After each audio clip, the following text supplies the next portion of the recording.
तो ये कहानी है डो यूनिवर्स की, जहां पर एक तरफ तो है बैटल थ्रू द हेवन का ज़्यावियान, सब लोगों की आंखों के सामने चमकता हुआ एक सितारा, लेकिन दूसरी तरफ ये कहानी है हमारे हीरो ड्रैगन प्रिंस युवान की, जिसके बारे में लेजेंडरी कहानियां तो काफी सारा मशहूर है। ड्रैगन प्रिंस युवान से बचपन में ही उसकी डेस्टिनी छीन ली गई। वो बच्चा जो कि राज करने के लिए पैदा हुआ था, उसे मजबूरन एक यूजलेस इंसान वाली जिंदगी जीनी पड़ी। साथ ही साथ उसकी बॉडी में एक ड्रैगन किलिंग पॉइजन था जो कि उसे हर वक्त तड़पाता रहता, उसकी मौत कभी भी हो सकती थी। लेकिन दूसरी तरफ ड्रैगन प्रिंस युवान हार नहीं मानता। वो अपनी फैमिली के साथ किए हुए हर एक जुल्म का बदला लेना चाहता था, जिसके लिए वो खुद की कल्टीवेशन शुरू कर देता है और धीरे धीरे वो एक यूजलेस इंसान से सेंट गॉड में बदल गया, जिसकी वजह से ड्रैगन प्रिंस युवान की जितने भी दुश्मन थे उन सबसे उसने चुन चुन कर बदला लिया। साथ ही साथ इस सीरीज के आखिर में हम लोगों को देखने को मिलेगा कि ड्रैगन प्रिंस युवान ज़्यावियान, लिंडोंग और मूचेन के साथ मिलकर एक सेंट गॉड के साथ फाइट करेगा, जो कि पूरे ब्रह्मांड और मल्टीवर्स का सबसे ज्यादा स्ट्रॉन्गेस्ट गॉड है, और उसे हराने में ये लोग मिलकर कामयाब भी हो जाएंगे।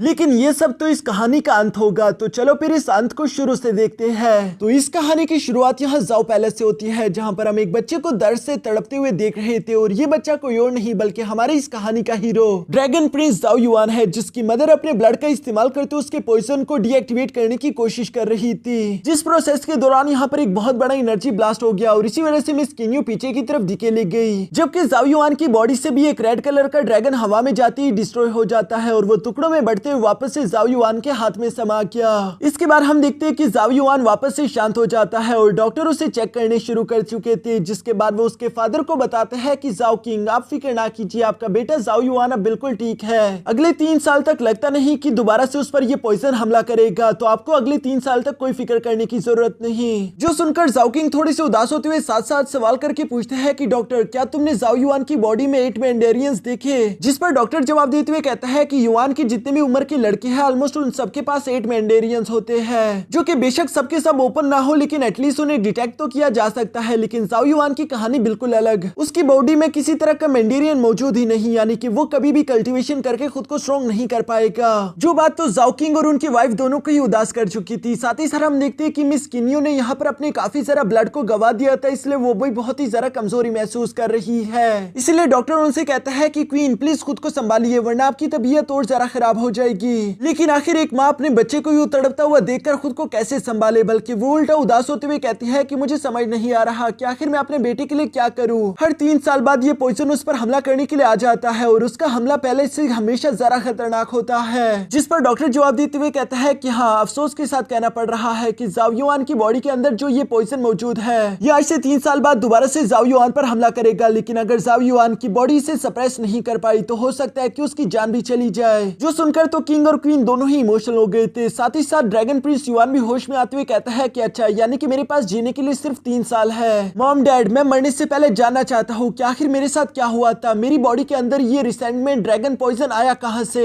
जिस पर जाओ किंग आखिरकार हिम्मत करते हुए युआन से कहते हैं कि क्या तुम ग्रेट वू एम्पायर के बारे में जानते हो? जिस पर जाओ युआन जवाब देते हुए कहता है कि हाँ, आज से 10-12 साल पहले ही उन लोगों ने ये एम्पायर क्रिएट किया था। वो फैमिली के बारे में इसलिए सब लोग ही जानते हैं। जाओ किंग ये सुनकर जवाब देते हुए कहता है कि वो फैमिली आज से 10 साल पहले हमारे मिनिस्टर्स के तौर पर बॉर्डर्स को संभालने का काम करती थी। ग्रेट वू एम्पायर से पहले ग्रेट जाओ एम्पायर था। ये सुनकर तो अचानक ही जाओ युआन को काफी ज्यादा शौक लगा, क्योंकि उसने सोचा ही नहीं था कि उनकी फैमिली कभी इतनी ज्यादा ग्रेट भी हुआ करती थी। दूसरी तरफ जाओ किंग अपनी कहानी को कंटिन्यू रखते हुए कहते हैं कि सब कुछ बिल्कुल सही चल रहा था, और ये वही रात थी जिस रात तुम पैदा होने वाले थे। ये सब कहते हुए आज से 13 साल पहले का हम लोगों को सीन दिखाया जाता है, जहाँ पर जाओ किंग अपने गार्ड्स के साथ पैलेस के बाहर इंतजार कर रहे थे। तभी अचानक उन्हें अपने पैलेस के ऊपर एक बहुत बड़ा गोल्डन ड्रैगन दिखाई दिया, जिसे देखकर तो जाओ किंग बहुत ही ज्यादा खुश हो गए, क्योंकि इसका मतलब ये था कि क्वीन ने एक ऐसे बेटे को जन्म दिया है जिसके पास होली ड्रैगन बॉडी का वरदान है। साथ ही साथ उस बच्चे के आटो मैंडेरियंस भी बचपन से ही ओपन होंगे। इसी वजह से हम देखते हैं कि वहां पर मौजूद सब गार्ड्स ने जाओ किंग को मुबारकबाद देना शुरू कर दिया था। लेकिन उन लोगों की ये खुशी अचानक से हैरानगी में बदल गई थी, क्योंकि पीछे की तरफ से 2 बड़े से स्पिरिचुअल बीस्ट समन हो गए थे, एक स्पिरिचुअल पाइथन और दूसरा स्पिरिचुअल स्पैरो, यानी कि 2 और बच्चों ने भी ठीक इसी वक्त जन्म लिया। तभी अचानक हम देखते हैं कि सामने की तरफ से कुछ गोल्डन एरो ने भी इन लोगों पर अटैक करना शुरू कर दिया।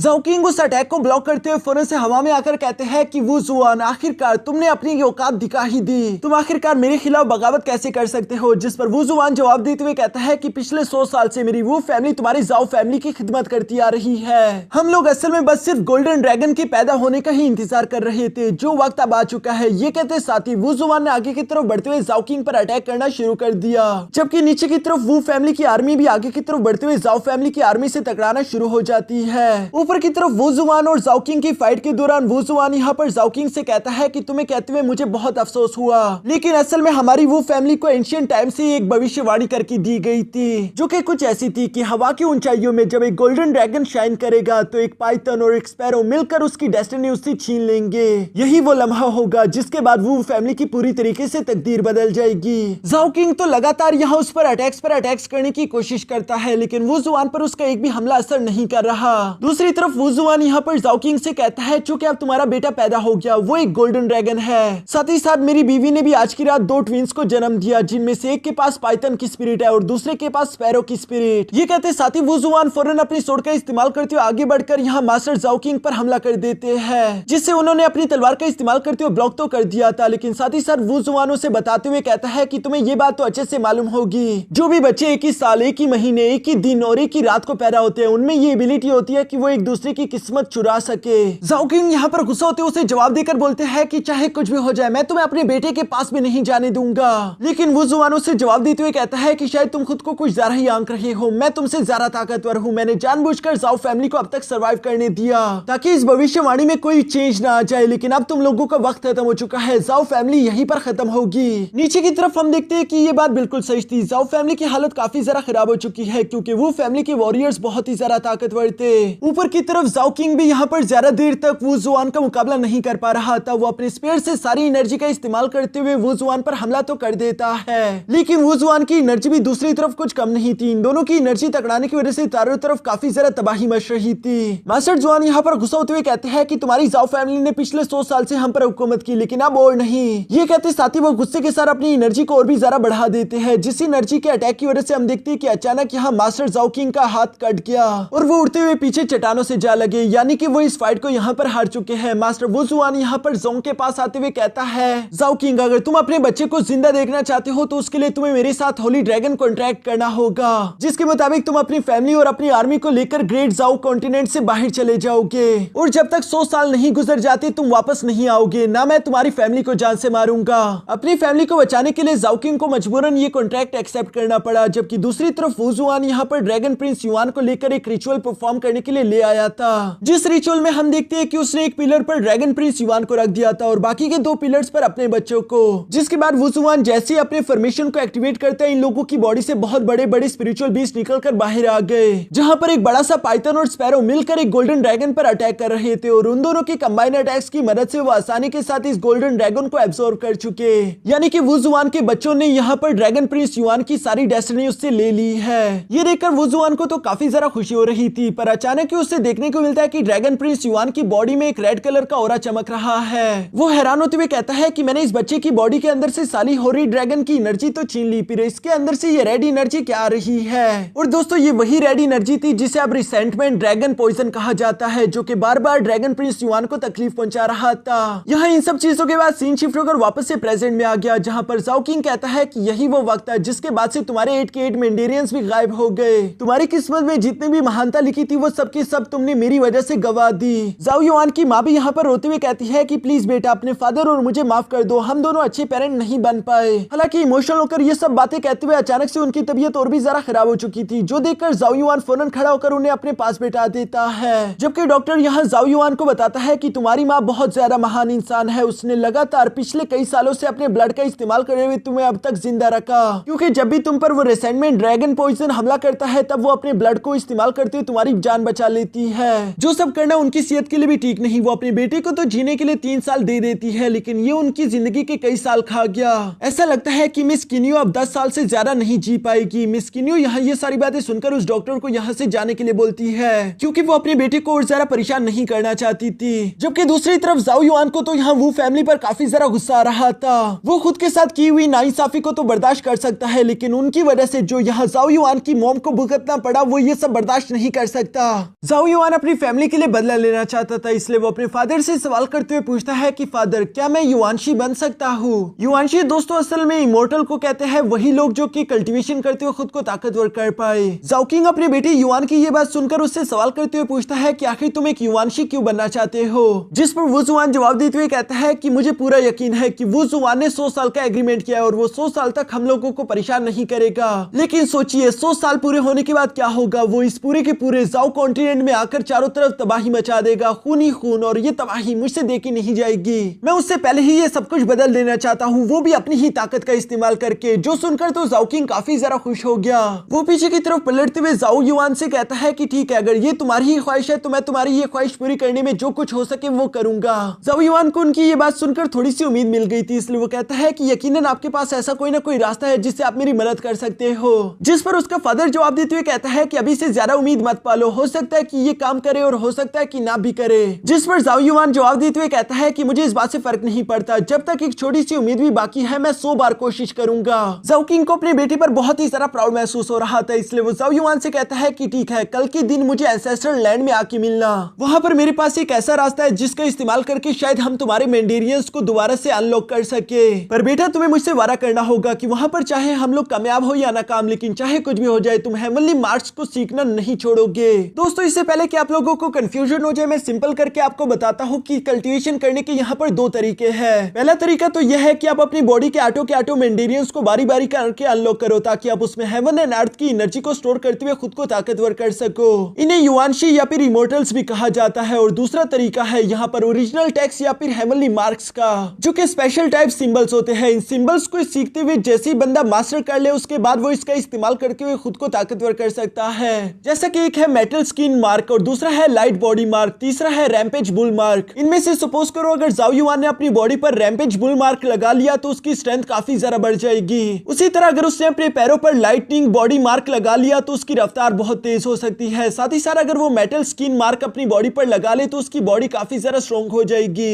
इन मार्क्स को कहते हैं ओरिजिनल टेक्स्ट या फिर हेवनली मार्क्स। ज्यादातर लोगों को लगता है कि ये ज्यादा खास नहीं, लेकिन जिन भी कल्टीवेटर्स को इन मार्क्स की रियल ताकत के बारे में मालूम हो जाता है वो जानते हैं कि ये कितने ज्यादा खास है। यहाँ चूंकि जाओ किंग ने अपने बेटे युआन से ये सब कहा था कि वो इन हेवनली मार्क्स को लाजमी सीखे, इसलिए जाओ युआन भी सर हिलाते हुए कहता है कि फिक्र ना करिए, मैं इसे जरूर सीखूंगा और जितने अच्छे से हो सके उतना सीखूंगा। इसके बाद हम लोगों को यहाँ कुछ महीनों बाद ग्रेट जाओ एकेडमी का सीन दिखाया जाता है, जहाँ पर एक टीचर सारे के सारे डिसाइपल्स को हेवनली मार्क्स के बारे में सिखा रहा था। सारे के सारे डिसाइपल्स को इन हेवनली मार्क्स को सीखने में ज्यादा दिलचस्पी नहीं थी, क्योंकि इन्हें सीखना बहुत ज्यादा टफ काम है। पर जाओ युआन को अब इन हेवनली मार्क्स में काफी ज्यादा दिलचस्पी होने लगी थी, बल्कि वो इन हेवनली मार्क्स को काफी अच्छे से अपने ब्रश का इस्तेमाल करते हुए ड्रॉ भी कर पा रहा था। इस वक्त जाओ युआन ने अपने सामने जिस हेवनली मार्क को ड्रा किया है उसे कहते हैं लाइटनिंग बॉडी मार्क, जिसका इस्तेमाल कर कोई भी कल्टीवेटर अपनी रफ्तार को बढ़ा सकता है। यहाँ तभी अचानक हम देखते हैं कि जाओ युआन के पास एक लड़की उठकर आ गई थी जिसका नाम था यूवी। यूवी को देखकर तो जाओ युआन भी उससे प्यार से सवाल करते हुए पूछता है कि अब तुम्हारे ग्रैंडफादर कैसे हैं? जिस पर यूवी जवाब देते हुए कहती है कि अब वो बहुत ज्यादा बेहतर है और वो कह रहे थे कि वो आपको और आपके फादर को खाने पर बुलाएंगे। असल में दोस्तों 1 साल पहले ही जाओ युआन की मुलाकात मिस यूवी से हुई थी, जो कि अपने ग्रैंडफादर के लिए भीख मांगते हुए एक डॉक्टर की दुकान के बाहर बैठी हुई थी। वो चिल्लाते हुए कह रही थी कि प्लीज कोई उसकी मदद करे, लेकिन उसके पास चूंकि पैसे नहीं थे इसलिए कोई भी डॉक्टर उसकी मदद नहीं करना चाहता था। तब जाओ युआन ने वहां पर आकर मिस यूवी की मदद करते उसके ग्रैंडपा की जान बचा ली थी। साथ ही साथ जाओ युआन ने अपने फादर के साथ मिलकर मिस यूवी का एडमिशन इस एकेडमी में करवाया। इसलिए जाओ युआन यहाँ पर खुश होते हुए कह रहा था कि मिस यूवी तुम कमाल की हो, तुम्हारा एडमिशन हुआ यहाँ पर सिर्फ 1 ही साल हुआ है, लेकिन फिर भी देखो तुमने कई सारे पुराने डिसाइपल्स को कंपटीशन में पीछे छोड़ दिया। इसी तरह से मेहनत करती रहो। सिर्फ 2 महीनों बाद यहाँ का एक बहुत बड़ा एग्जाम होने वाला है, जिसके अगर तुमने पास कर लिया तो तुम्हें इन एकेडमी में भी ट्रांसफर कर दिया जाएगा। मिस यूवी तो जाओ युआन की सारी बातें चुप होकर सुन रही थी। तभी अचानक पीछे से एक लड़की जुल लिन की आवाज आती है, जिसके हाथ में मिस यूवी का जेड पेडेंट था, और वो यहाँ पर हंसते हुए कहता है कि मिस यूवी तो लगता नहीं कि उस टेस्ट में हिस्सा ले पाएगी। जाओ युआन ये देखकर हैरान होते हुए सवाल करके पूछता है कि मिस यूवी आखिर तुम्हारा जेड पेडेंट लिन के पास क्या कर रहा है? जो सुनकर वहाँ पर मौजूद एक दूसरा लड़का जिसका नाम लिन शेही था वो खड़ा होकर यहाँ जाओ युआन के पास आते उसे सारी कहानी एक्सप्लेन करना शुरू हो गया। वो जाओ युआन को बताता है कि आज से कुछ दिनों पहले हाउस में एक आदमी था जो कि तुम्हारे फादर के बारे में काफी बुरा भला बोल रहा था। मिस यूवी को ये बात बिल्कुल भी अच्छी नहीं लगी, इसलिए वो भड़कती उस आदमी को डांटने लगी, जहाँ पर उस आदमी ने कहा कि अगर मिस यूवी उसके साथ फाइट करते उसे हरा देती है तो वो तुम्हारे फादर के बारे में किए हुए हर एक बात के लिए माफी मांगेगा, लेकिन अगर वो जीत जाता है तो उसे मिस यूवी का पेडेंट मिलेगा। और चूंकि मिस यूवी उस फाइट में हार गई इसलिए जोलिन ने उसका जेड पेडेंट ले लिया। यही सारी कहानी थी। लिनशी को यहाँ जोलिन पर काफी ज्यादा गुस्सा रहा था। वो कहता है कि तुम बहुत ज्यादा बेशर्म हो, आखिर तुम इस तरह की हरकतें कैसे कर सकते हो? जिस पर जोलिन जवाब देते हुए कहता है कि आखिर मैंने क्या किया, मैंने तो इज्जत के साथ एक फाइट जीती और इज्जत के साथ ही अपना इनाम कमाया। जाओ युआन ये बात तो समझ गया था कि जोलिन इतनी आसानी के साथ वो जेड पेडेंट वापस नहीं करने वाला, इसलिए वो यहाँ लिनशी को चुप कराते हुए खुद आगे की तरफ आ गया, जहाँ पर जाओ युआन ने भी अपना जेड पेडेंट दांव पर लगाते हुए ज़ोलिन से कहा कि चलो मैं तुम्हें फाइट के लिए चैलेंज करता हूँ, अगर तुम मुझसे इस फाइट को जीत जाते हो तो मेरा जेड पेडेंट भी तुम्हारा होगा, लेकिन अगर मैं फाइट को जीता तो तुम्हें यूवी का जेड पेडेंट वापस करना होगा। जिसके लिए ज़ोलिन तो मान गया, लेकिन यहाँ यूवी को जाओ युआन की काफी जरा फिक्र हो रही थी। युआन उसे बोलते हुए कहता है कि फिक्र मत करो, मैं अपना ख्याल रख सकता हूँ। इसके बाद ये दोनों ही फाइट करने के लिए बाहर आ चुके थे, जहाँ पर सब लोग आपस में बातें करते हुए कह रहे थे कि ज़ोलिन तो इस फाइट को आसानी के साथ जीत जाएगा क्योंकि उसके 2 मेंडेरियंस ओपन है, जबकि दूसरी तरफ जाओ युआन का तो एक भी मेंडेरियन ओपन नहीं, आखिर वो इस फाइट को कैसे ही जीतेगा। जबकि अरीना में भी ज़ोलिन जाओ युआन से कह रहा था कि अगर तुम अभी भी मुझसे माफी मांग लो तो मैं तुम्हें माफ कर दूंगा, मैं इतना भी जालिम इंसान नहीं। जाओ युआन तो उसकी सारी बातें सुनकर कहता है कि मेरा वक्त बर्बाद ना करो, चलो फिर इस फाइट को शुरू करते हैं। जो एटीट्यूड देखकर तो ज़ोलिन को गुस्सा आ गया, इसलिए वो अपने पंच को रेडी करते हुए यहाँ जाओ युआन को मारने के लिए उस पर हमला कर देता है, जहाँ पर हम देखते हैं कि जाओ युआन ने तो अपने हाथों का इस्तेमाल करते हुए आसानी के साथ उसके पंच को ब्लॉक कर दिया, क्योंकि जाओ युआन ने अपने हाथों पर metal screen heavenly mark activate किया हुआ था। ये देखकर तो वहाँ पर मौजूद जाओ युआन के दोस्त काफी ज्यादा खुश हो गए, जबकि दूसरी तरफ ज़ोलिन को बहुत ज्यादा गुस्सा आ गया। वो अपने दोनों मेंडेरियंस की पावर एक्टिवेट करते हुए कहता है कि चलो मैं अब तुम्हें दिखाता हूँ कि मेरे 2 मेंडेरियंस की ताकत कितनी ज्यादा खतरनाक है, तुम मेरी रफ्तार और मेरी ताकत का मुकाबला नहीं कर सकते। ये कहते साथ ही वो एक बार फिर से यहाँ जाओ युआन पर हमला करने के लिए आगे की तरफ बढ़ चला, जहाँ पर हम देखते हैं कि ज़ोलिन की रफ्तार तो बेशक तेज थी, लेकिन दूसरी तरफ जाओ युआन की रफ्तार उससे भी ज्यादा तेज थी, क्योंकि उसने अपने पैरों पर लाइटनिंग बॉडी हेवनली मार्क्स लगाए हुए थे, जिसकी मदद से वो आसानी के साथ यहाँ ज़ोलिन के सारे अटैक्स को डॉज करते उसे हिट करके पीछे हटा देता है। ज़ोलिन तो ये देखकर गुस्सा होते हुए कहता है कि अगर हिम्मत है तो चलो आओ सामने से टकराते हैं, जो सुनकर जाओ युआन जवाब देकर कहता है कि ठीक है जैसे तुम्हारी मर्जी। इसके बाद जाओ युआन भी तेजी के साथ आगे बढ़ते हुए सीधा ज़ोलिन से सामने से टकरा गया, जहां इन दोनों के टकराने की वजह से हम देखते हैं कि ज़ोलिन की एनर्जी चूंकि ज्यादा थी, इसलिए वो जाओ युआन के मेटल स्क्रीन हेवनली मार्क्स को हटा चुका था, जो देखकर तो ज़ोलिन खुश हो गया, लेकिन असल में जाओ युआन ने अपनी बॉडी पर रैम्पेज बुल मार्क भी लगाया हुआ था, जिसकी वजह से अचानक ही उसकी स्ट्रेंथ डबल हो गई और वो ज़ोलिन को हिट करते हुए सीधा दीवार पर दे मारता है, जिसके साथ ही जाओ युआन इस फाइट को यहीं पर जीत गया। सब लोग ये देखकर काफी जरा हैरान थे कि जाओ युआन का तो एक भी मेंडेरियन अनलॉक नहीं है, फिर आखिर वो 2 मेंडेरियन अनलॉक वाले पर्सन को कैसे हरा पाया। जबकि जाओ युआन भी सामने की तरफ जाते हुए जेड पेडेंट यहाँ ज़ोलिन से ले लेता है और उसे कहता है कि प्लीज बिग कंपटीशन में हिस्सा मत लेना, क्योंकि तुम मेरी जैसे इंसान को भी नहीं हरा सकती जिसका एक भी मेंडेरियन ओपन नहीं, वहां पर तुम सब लोगों के सामने वैसे खुद को बेइज्जत करा दोगे। और इसी तरह से ज़ोलिन का मजाक उड़ाने के बाद वो उस जेड पेडेंट को लेकर वापस से यूवी को दे देता है, जहां पर वो यूवी से कहता है कि दोबारा से इसे मत घुमा देना, जिस पर तो यूवी भी जाओ युआन का शुक्रिया अदा करती है और वो कहती है कि पता नहीं मैंने कौन से अच्छे काम किए थे जो तुम जैसा मुझे अच्छा दोस्त मिला। इसके बाद ये दोनों इसी तरह से बातें करते हुए घर की तरफ रवाना हो गए, जबकि दूसरी तरफ हमें गली में यहाँ पर ज़ोलिन और लिनशी दिखाया जाता है और हमें यहाँ जानने को मिलता है कि असल में ये सारा के सारा प्लान तो लिनशी का था, जो कि जाओ युआन को बिल्कुल भी पसंद नहीं करता। उसका प्लान था कि ज़ोलिन सब लोगों के सामने जाओ युआन को पीट कर उसकी बेइज्जती करेगा, लेकिन यहाँ पर तो सब कुछ उल्टा ही पड़ गया, जिसकी वजह से लिनशी ने यहाँ ज़ोलिन को काफी बुरी तरीके से पीट दिया था। दूर से एक लड़का ये सब होता हुआ देख रहा है जिसका नाम क्यू था और वो भी जाओ युआन को ज्यादा पसंद नहीं करता। इसके बाद सीन शिफ्ट होकर दूसरी तरफ यहाँ जाओ युआन और जाओ किंग पर आ गया था, जो दोनों ही अपने जाओ फैमिली के एंसेस्टर लैंड पर आए हुए थे। जाओ किंग यहाँ पर अपने बेटे को बताता है कि मुझे पूर्वजों से ये बात मालूम हुई थी कि इस एंसेस्टर लैंड में एक स्पेशल टाइप फॉर्मेशन है जो कि हमारी जाओ फैमिली की किसी भी मुश्किल को खत्म कर देगी। बेटा तुम्हारी बॉडी में जो 8 मेंडेरियंस मिसिंग है, अगर तुम इसके बारे में यहाँ इस फॉर्मेशन से सवाल करो तो हो सकता है कि ये तुम्हारे ब्लड को पहचानते हुए तुम्हें इसका जवाब दे दे। लेकिन साथ ही साथ मैं तुम्हें ये बात भी बता देना चाहता हूँ कि आज से पहले हमारी जाओ फैमिली में कोई भी इस फॉर्मेशन को एक्टिवेट नहीं कर पाया। तुम्हें अपने ब्लड का इस्तेमाल करते हुए अपनी किस्मत यहाँ पर आजमानी होगी। हो सकता है कि ये फॉर्मेशन तुम्हारे ब्लड लाइन को पहचान ले। जो सुनकर जाओ युआन बिल्कुल ऐसा ही करता है। वो अपनी उंगली से खून का कतरा नीचे की तरफ फॉर्मेशन पर गिरा चुका था, लेकिन थोड़ी देर इंतजार करने के बावजूद भी वो फॉर्मेशन एक्टिवेट नहीं हुआ, जो देखकर जाओ युआन तो काफी जरा उदास हो गया। लेकिन कुछ सेकंडों बाद अचानक ही हम देखते हैं कि वो फॉर्मेशन अचानक से एक्टिवेट होना शुरू हो गया, जहां पर जाओ युआन के आसपास एक बैरियर क्रिएट हो जाता है। जाओ किंग भी काफी जरा हैरान था, क्योंकि आज से पहले उसने इस फॉर्मेशन को एक्टिवेट होते हुए नहीं देखा। तभी अचानक हम देखते हैं कि यहाँ जाओ युआन पर कुछ लाइटिंग एनर्जी गिरना शुरू हो गई, जिन्हें वो फौरन से जंप करते हुए पीछे की तरफ हट जाता है और वो अपने फादर से सवाल करते हुए पूछता है कि ये क्या किसी तरह का टेस्ट है, जिस पर जाओ किंग जवाब देते हुए कहता है कि मैं नहीं जानता, आज से पहले इस फॉर्मेशन को कोई भी एक्टिवेट नहीं कर पाया।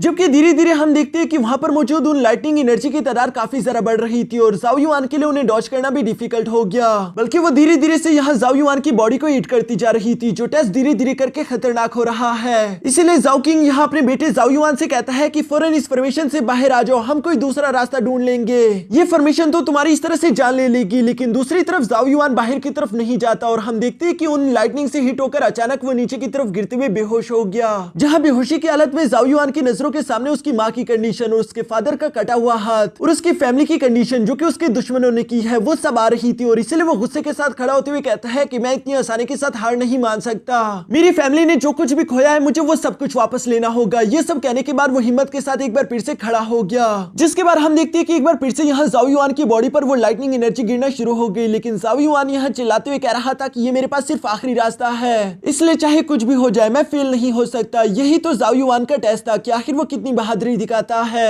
जाओ युआन को दूसरी तरफ यूं तकलीफ में देखकर उसका फादर तो उस फॉर्मेशन को तोड़ने की अपनी पूरी कोशिश कर रहा था, लेकिन अंदर की तरफ मौजूद जाओ युआन हार नहीं मानता, बल्कि वो चिल्लाते हुए कहता है कि मुझे सिर्फ एक मौके की जरूरत है, मुझे सिर्फ एक मौका दे दो। जाओ युआन के ये कहते साथ ही अचानक वो फॉर्मेशन जाओ युआन को टेलीपोर्ट करके एक अलग ही डोमेन में भेज देती है, जो दुनिया बिल्कुल जाओ युआन की दुनिया से अलग थी। जाओ युआन को कुछ भी समझ नहीं आ रहा था कि आखिर वो इस वक्त है कहां पर, जबकि पीछे की तरफ जाओ युआन का फादर भी हैरानगी के साथ उसका नाम चिल्लाते हुए कह रहा था कि जाओ युआन आखिर तुम कहां गए। जबकि पीछे की तरफ जाओ युआन के पास एक लड़की भी आ गई थी जो कि जाओ युआन से कह रही थी कि तुम्हें एक मौका चाहिए था ना, तो वो तुम्हें मिलने वाला है। जाओ युआन तो उसकी बात सुनकर काफी ज्यादा सरप्राइज हो गया, क्योंकि उसे समझ ही नहीं आ रहा था कि आखिर ये लड़की है कौन और आखिर ये किस तरह की बात कर रही है, इसे कैसे पता कि मुझे एक मौके की तलाश थी। यहाँ पर वो लड़की तो दिखने में काफी ज्यादा खूबसूरत थी, जिसका नाम है मिस याओ याओ। जाओ युआन तो कुछ देर तक उसे लगातार देखता ही रहा, फिर वो यहाँ खुद का इंट्रोडक्शन देते हुए सवाल करके पूछता है कि मिस मैं जान सकता हूँ कि आखिर इस वक्त मैं कहाँ पर हूँ, क्योंकि आखिरी बार तो मुझे याद है कि मैं अपने फादर के साथ एक एंसेस्ट्रल लैंड पर था। मिस याओ याओ उसकी सारी बातें सुनकर कहती है कि यानी कि ग्रैंडपा ने जो कुछ भी कहा था वो बिल्कुल सही है, यहाँ पर मुझे एक लड़का मिलेगा और वो मुझे मिल गया। ये सब कहने के बाद वो जाओ युआन को खुद के साथ चलने के लिए बोलती है, जहाँ जाओ युआन भी धीरे धीरे उसके साथ रवाना हो गया।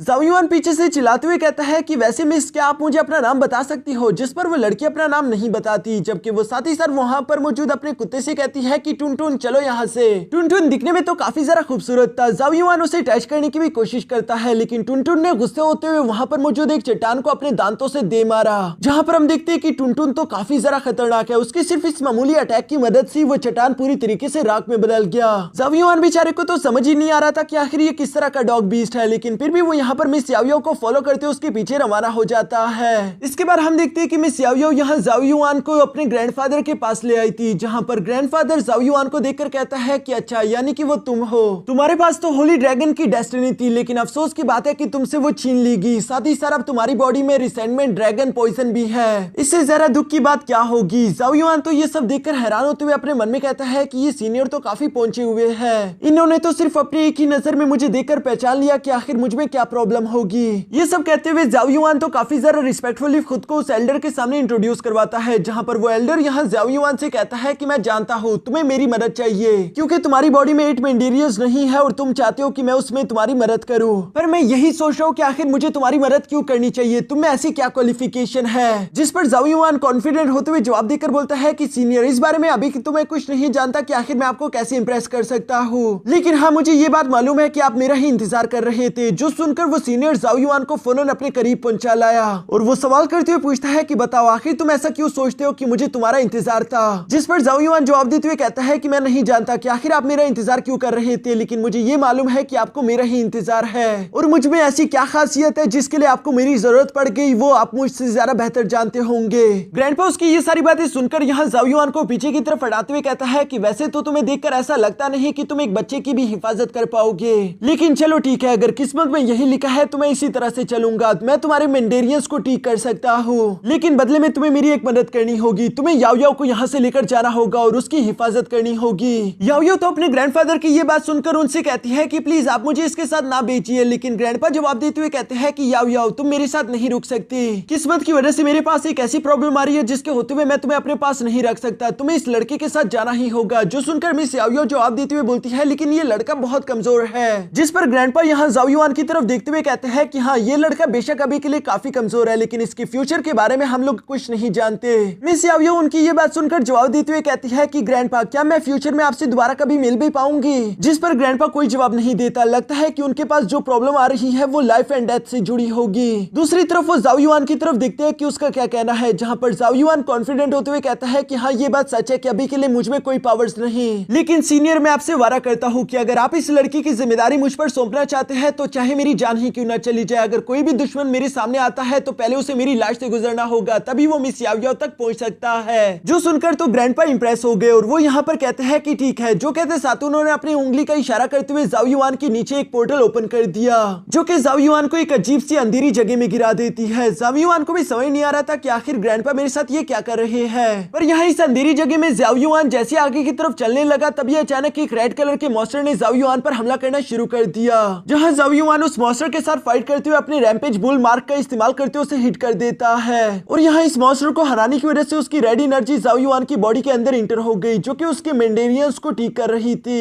जाओ युआन भी अपने मेंडेरियंस को इतने वक्त बाद महसूस करके काफी ज्यादा सरप्राइज हो गया था और वो समझ गया कि असल में ग्रैंडपा चाहते हैं कि मेरी मेंडेरियंस ठीक हो जाए, लेकिन इसके लिए मुझे यहाँ पर मौजूद इन रेड मॉन्स्टर से फाइट करनी होगी। अब तो वहाँ पर कई सारे रेड मॉन्स्टर्स आ चुके थे, जो कि एक साथ ही जाओ युआन पर हमला करना शुरू हो गए। जाओ युआन के पास यहाँ इस वक्त टोटली 3 हेवनली मार्स थे, जिन सब का इस्तेमाल करते उसने वहाँ पर मौजूद आधे से ज्यादा रेड मॉन्स्टर्स को खत्म कर दिया था, लेकिन वो खुद भी फाइट करते हुए धीरे धीरे नीचे की तरफ गिरता जाता है, जहाँ खड़ा होने के बाद जाओ युआन सोचता है कि उसके ये हेवनली मार्स 3 मिनट से ज्यादा और नहीं टिक पाएंगे, उसे जल्द से जल्द यहाँ से निकलना होगा। जबकि ऊपर की तरफ हम देखते हैं कि वो सारे के सारे रेड मॉन्स्टर इकट्ठा होते हुए एक बहुत बड़े रेड पाइथन में बदल गए, जो कि सीधा जाओ युआन पर हमला करने के लिए आ रहा था। जाओ युआन भी ये देखकर रैम्पेज बुल मार्क का इस्तेमाल करते हुए फौरन से आगे बढ़कर सीधा उस पर अटैक कर चुका, और यहाँ उस पाइथन को हराने के बाद जितनी भी रेड एनर्जी थी वो सारी की सारी जाओ युआन की बॉडी को चारों तरफ से घेर लेती है, जो कि जाओ युआन को काफी ज्यादा तकलीफ पहुंचा रही थी और यहाँ पर शायद जाओ युआन की मौत भी हो जाती। पर तभी अचानक उसकी आंखों के सामने उसकी फैमिली आना शुरू हो गई, जिनके बारे में सोचते हुए जाओ युआन गुस्सा होकर कहता है कि चाहे कुछ भी हो जाए मैं हार नहीं मान सकता, मैं बहुत सारे लोगों की परवाह करता हूँ, जिन्हें प्रोटेक्ट करने के लिए मैं किसी भी हद तक जाने के लिए तैयार हूँ। ये सब कहने के बाद आखिरकार हम देखते हैं कि जाओ युआन ने उस रेड एनर्जी पर काबू करना शुरू कर दिया,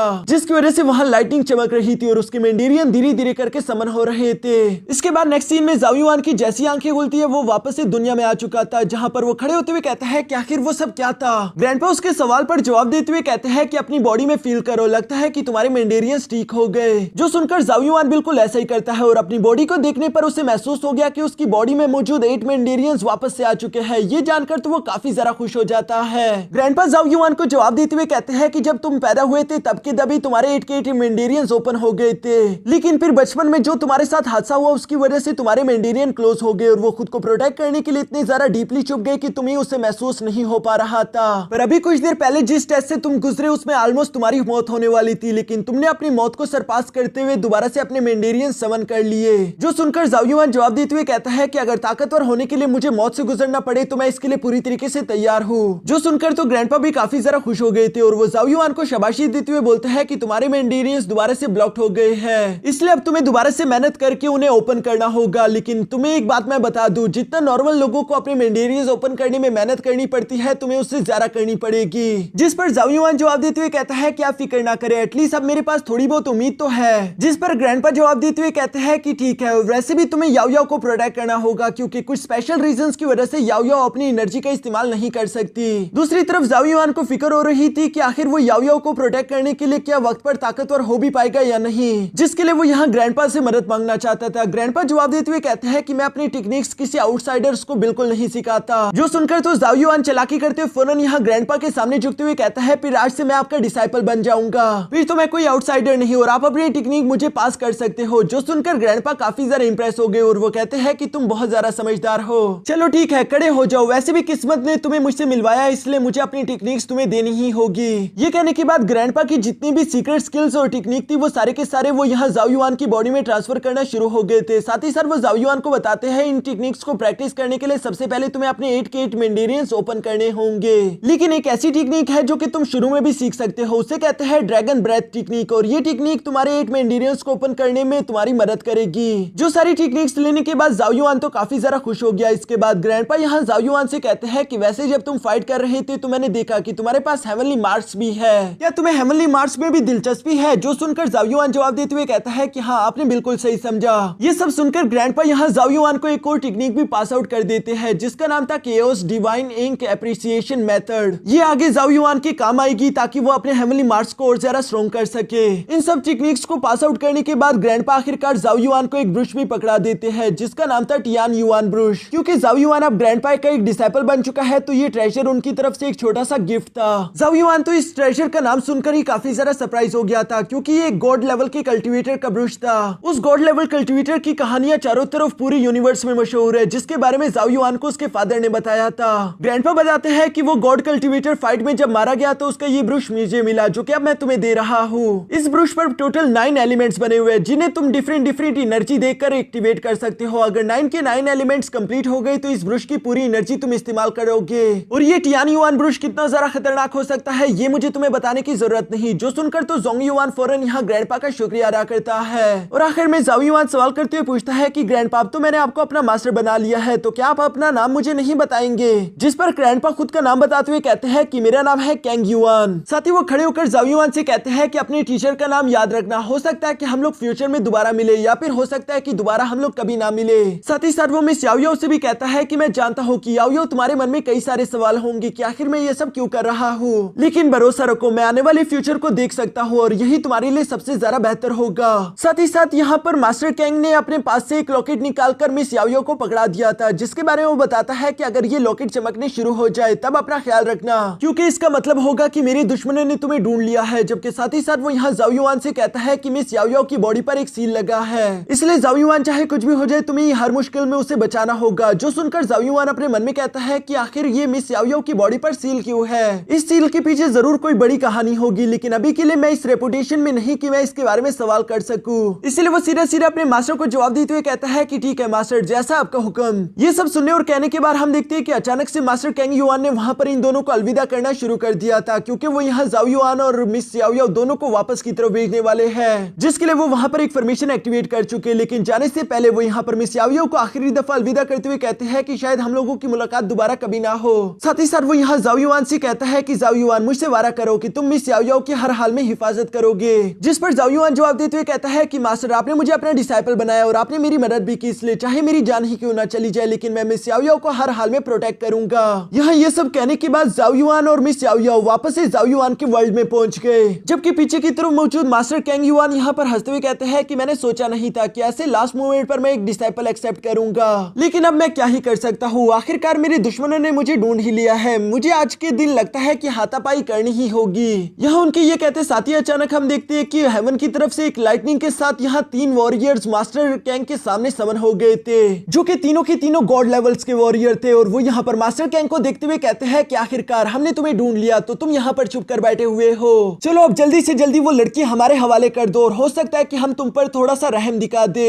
दोस्तों, अब आप लोगों को समझ आ गया होगा कि असल में मास्टर कैंग मिस याओ याओ को इन लोगों से प्रोटेक्ट करना चाहते थे। दूसरी तरफ मास्टर कैंग तो यहाँ पर इन लोगों की बातें सुनकर हंसते हुए कहते हैं कि अच्छा, यानी कि तुम अपने फादर की रियल पावर्स देखना चाहते हो, चलो आ जाओ, मैं तुम्हें अपनी ताकत दिखाता हूँ। बेशक मैं बूढ़ा हो गया, लेकिन अभी भी मुझ में इतनी जान बाकी है कि मैं तुम तीनों को धूल चटका सकूं। और ये कहते साथ ही वो फौरन से अपनी पावर्स एक्टिवेट कर लेते हैं, जहां पर मास्टर कैंग की पावर्स तो बहुत ही ज्यादा डेंजरस थी और उनकी बॉडी पर कई सारे हेवनली मार्क्स लगे हुए थे। और उन्होंने अपनी अब ये सारी की सारी टेक्निक जाओ युआन को भी पास आउट कर दी है, यानी कि वो आने वाले फ्यूचर में बिल्कुल मास्टर कैंग की तरह ताकतवर होगा। तभी अचानक हम इन 3 गॉडली कल्टिवेटर्स में से एक को देखते हैं, जो कि तेजी के साथ आगे बढ़ते हुए सीधा मास्टर कैंग पर हमला करने के लिए बढ़ चुका। मास्टर कैंग आसानी के साथ उसके हर एक हमले को डॉज करते उसे सर से पकड़कर घुमा घुमा के दूर फेंक देते हैं, जबकि दूसरा फायर गॉड यहाँ तेजी के साथ आगे बढ़ते हुए मास्टर कैंग को हिट करना चाहता था, लेकिन हम देखते हैं कि मास्टर कैंग की ताकत भी उसकी बिल्कुल लेवल की थी। साथ ही साथ मास्टर कैंग ने यहाँ पर अपने हेवनली मार्क का इस्तेमाल करते हुए वहां पर एक space time crack portal open कर दिया, जिसका इस्तेमाल करते हुए इन तीनों को स्पेस में भेज देता है, क्योंकि वो नहीं चाहते थे कि वो उस प्लेनेट को तबाह कर दे जहां पर वो इस वक्त रह रहा था। स्पेस में जाने के बाद मास्टर कैंग तो यहाँ दिल खोलकर इन तीनों की धुलाई करना शुरू कर देता है। मास्टर कैंग और इन 3 गोल्डी कल्टिवेटर्स के दरमियान यहाँ इतनी तेजी के साथ फाइट हो रही थी कि किसी चीज को भी सही से देखना थोड़ा सा मुश्किल होगा, लेकिन हम ये बात साफ साफ देख पा रहे थे कि मास्टर कैंग आसानी के साथ इन तीनों पर भारी पड़ रहा है। वो लाइटनिंग गॉड यहाँ पर अपनी लाइटनिंग एनर्जी को इकट्ठा करते हुए मास्टर कैंग पर हमला कर चुका, जिसे तो मास्टर कैंग अपने एक ही हाथ से ब्लॉक कर देता है। ये देखकर तो वो तीनों गॉडली कल्टिवेटर समझ गए थे कि अकेले अकेले तो हम इस मास्टर कैंग को नहीं हरा सकते, इसीलिए तीनों ने मिलकर अपनी एनर्जी को इस्तेमाल करते हुए कंबाइन फॉर्मेशन अटैक रेडी कर लिया था, जिसका इस्तेमाल करते हुए मास्टर कैंग पर हमला कर देते हैं। जबकि मास्टर कैंग तो सिर्फ अपनी एक उंगली की एनर्जी का इस्तेमाल करते हुए उस फॉर्मेशन को डिस्ट्रॉय कर देते हैं, और ये ब्लास्ट इतना ज्यादा बड़ा था कि वो वहां पर मौजूद प्लैनेट्स को भी डिस्ट्रॉय कर चुका। जिस फाइट में आगे कौन जीता होगा ये तो हमें नहीं बताया जाता, और सीन शिफ्ट होकर वापस से यहाँ जाओ युआन और मिस याओ याओ पर आ गया, जो कि उसे एंसेस्ट्रल लैंड में आ चुके थे, जहां पर जाओ युआन का फादर पहले से इन लोगों का इंतजार कर रहा था। यहाँ जाओ युआन मिस याओ याओ से कहता है कि फिक्र मत करो, मास्टर कैंग बहुत ज्यादा ताकतवर है, उन्हें कुछ नहीं होगा। जिस पर मिस याओ याओ कहती है कि हाँ तुमने बिल्कुल सही कहा, लेकिन अगर किसी ने भी उन्हें चोट चोट पहुंचाई तो मैं उनका बदला जरूर लूंगी। और इसी मजेदार सीन के साथ हमारा ये एपिसोड यहीं पर खत्म हो जाता है। दोस्तों अगर आप लोगों को ये न्यू सीरीज अच्छी लगी तो प्लीज इस वीडियो को लाइक करके एक अच्छा सा कमेंट भी कर देना, क्योंकि इसका नेक्स्ट एपिसोड भी जल्दी हमारे इसी चैनल पर आ जाएगा। पिछले एपिसोड में हमने देखा कि जाओ युआन जैसे ही बचपन में पैदा हुआ तो उसकी डेस्टिनी उससे छीन ली गई थी। उसके ऑटोमेंडेरियंस खो चुके थे, जिसकी वजह से वो लड़का जो कि महान बनने के लिए पैदा हुआ था वो एक यूजलेस वाली लाइफ गुजार रहा था। लेकिन एक दिन जाओ युआन तय कर लेता है कि अब चाहे कुछ भी हो जाए वो खुद को ताकतवर करेगा। और इसी वजह से हम देखते हैं कि जाओ युआन के फादर उससे एक एंसेस्ट्रल लैंड में ले गए थे, जहां पर जाओ युआन अपने ब्लड का इस्तेमाल करते उस फॉर्मेशन को एक्टिवेट कर देता है। और वो फॉर्मेशन जाओ युआन को मास्टर कैंग के पास टेलीपोर्ट कर गई, जो कि किसी और डोमेन में रहा करते हैं। मास्टर कैंग के पास बेशुमार पावर थी और वो आने वाले फ्यूचर को पहले से ही देख सकते थे, इसलिए उन्हें मालूम था कि जाओ युआन यहाँ पर आएगा ताकि वो अपने मेंडेनियंस ठीक करवा ले। और मास्टर कैंग भी उसकी मदद करते हैं, क्योंकि मास्टर जानते थे कि जाओ युआन का फ्यूचर बहुत ही ज्यादा ब्राइट है। वो जाओ युआन को अपने डिसाइपल बनाते हुए कहते हैं कि अगर तुम याओ याओ की हिफाजत करो तो मैं तुम्हें अपनी सारी टेक्निक्स दे दूंगा, जिस पर जाओ युआन एग्री हो गया।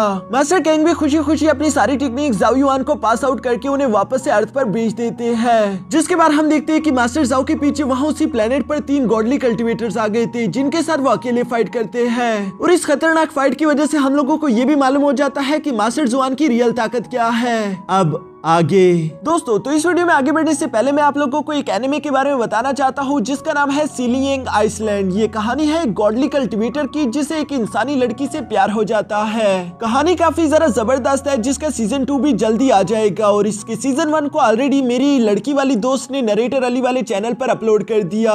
मुझे तो वो बहुत ही ज्यादा पसंद है। I mean, उसकी एक्सप्लेनेशन बहुत ज्यादा पसंद है। आप लोग भी जाकर देखो, यकीनन आप लोगों को भी वो एक्सप्लेनेशन बहुत ज्यादा अच्छी लगेगी। और अगर हो सके तो मेरे दोस्त को मेरी तरफ से थोड़ा सा प्यार दिखाना, क्योंकि आज से वो भी मेरे नरेटर अली चैनल पर मेरे साथ वीडियोस को एक्सप्लेन करेगी। आप लोगों को जो भी एनिमेस पसंद हो आप लोग कमेंट करके बता सकते हो, आप लोगों के लिए वही एनिमे एक्सप्लेन कर दिया जाएगा।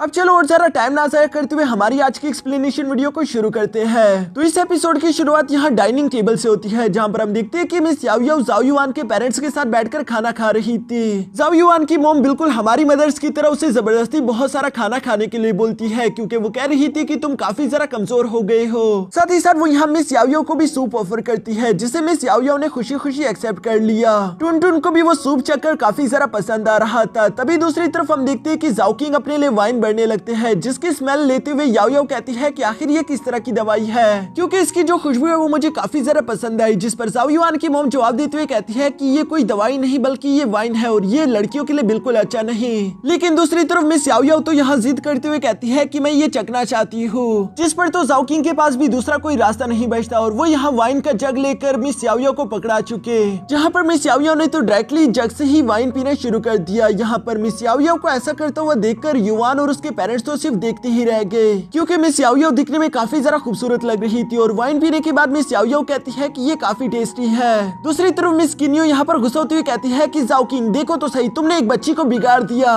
जबकि ये कहते हुए अचानक ही उन्होंने खांसना शुरू कर दिया। मिस याओ याओ को महसूस हो जाता है कि मिस किन्यो की एनर्जी काफी कम पड़ गई, इसलिए वो फौरन अपने पास से एक जेड लोटस फ्लावर आर्टिफैक्ट निकालकर यहाँ मिस किन्यो को ऑफर करते हुए कहते हैं कि प्लीज इसे एक्सेप्ट कर लीजिए, ये आपकी एनर्जी को वापस से ठीक कर देगा। जिस पर मिस किन्यो मना करते हुए कहती है कि नहीं नहीं, इसकी कोई जरूरत नहीं, वो तो बस एक मामूली सी वाइन है, भला इसके बदले मैं इतना कीमती ट्रेजर तुमसे कैसे ले सकती हूँ। दूसरी तरफ जाओ युआन तो यहाँ पर अपनी मॉम की फिक्र करते हुए कहता है कि मॉम प्लीज इस आर्टिफैक्ट को एक्सेप्ट कर लीजिए, मैं मिस याओ याओ का ये एहसान जरूर चुका दूंगा, अभी के लिए आपकी सेहत ज्यादा इंपॉर्टेंट है। जो सुनकर आखिरकार मिस किन्यो मान गई। तभी अचानक वहाँ पर एक सर्वेंट आते हुए जाओ किंग से कहता है कि एक बहुत बड़ी इमरजेंसी हो गई, हेडमास्टर चू टियानियंग आपसे मिलने के लिए आए हैं। इसके बाद नेक्स्ट सीन में हम देखते हैं जहाँ पर जाओ किंग यहाँ एल्डर चू से मिल रहा था। चू टियानियंग असल में ग्रेट जाओ एकेडमी का एक हेडमास्टर है, जो कि क्लास A का इंचार्ज भी था। और वो यहाँ पर इसीलिए आए थे ताकि वो जाओ किंग को बता सके कि एक बहुत बड़ी प्रॉब्लम आ चुकी है, जल्दी बिग कंपटीशन शुरू होगा, जिस कंपटीशन के दौरान जाओ एकेडमी की जितनी भी क्लासेस है वो सारी एक दूसरे के साथ कम्पीट करेगी। अब तो ऑलरेडी जानते हैं कि जो भी क्लास जीतेगी उसके पास ही सारे के सारे रिसोर्सेज जाएंगे, और हमारे क्लास A के पास पहले रिसोर्सेज की बहुत ज्यादा कमी थी। लेकिन अब तो क्लास B के हेडमास्टर मास्टर किन के इरादे भी बिल्कुल ठीक नहीं लग रहे,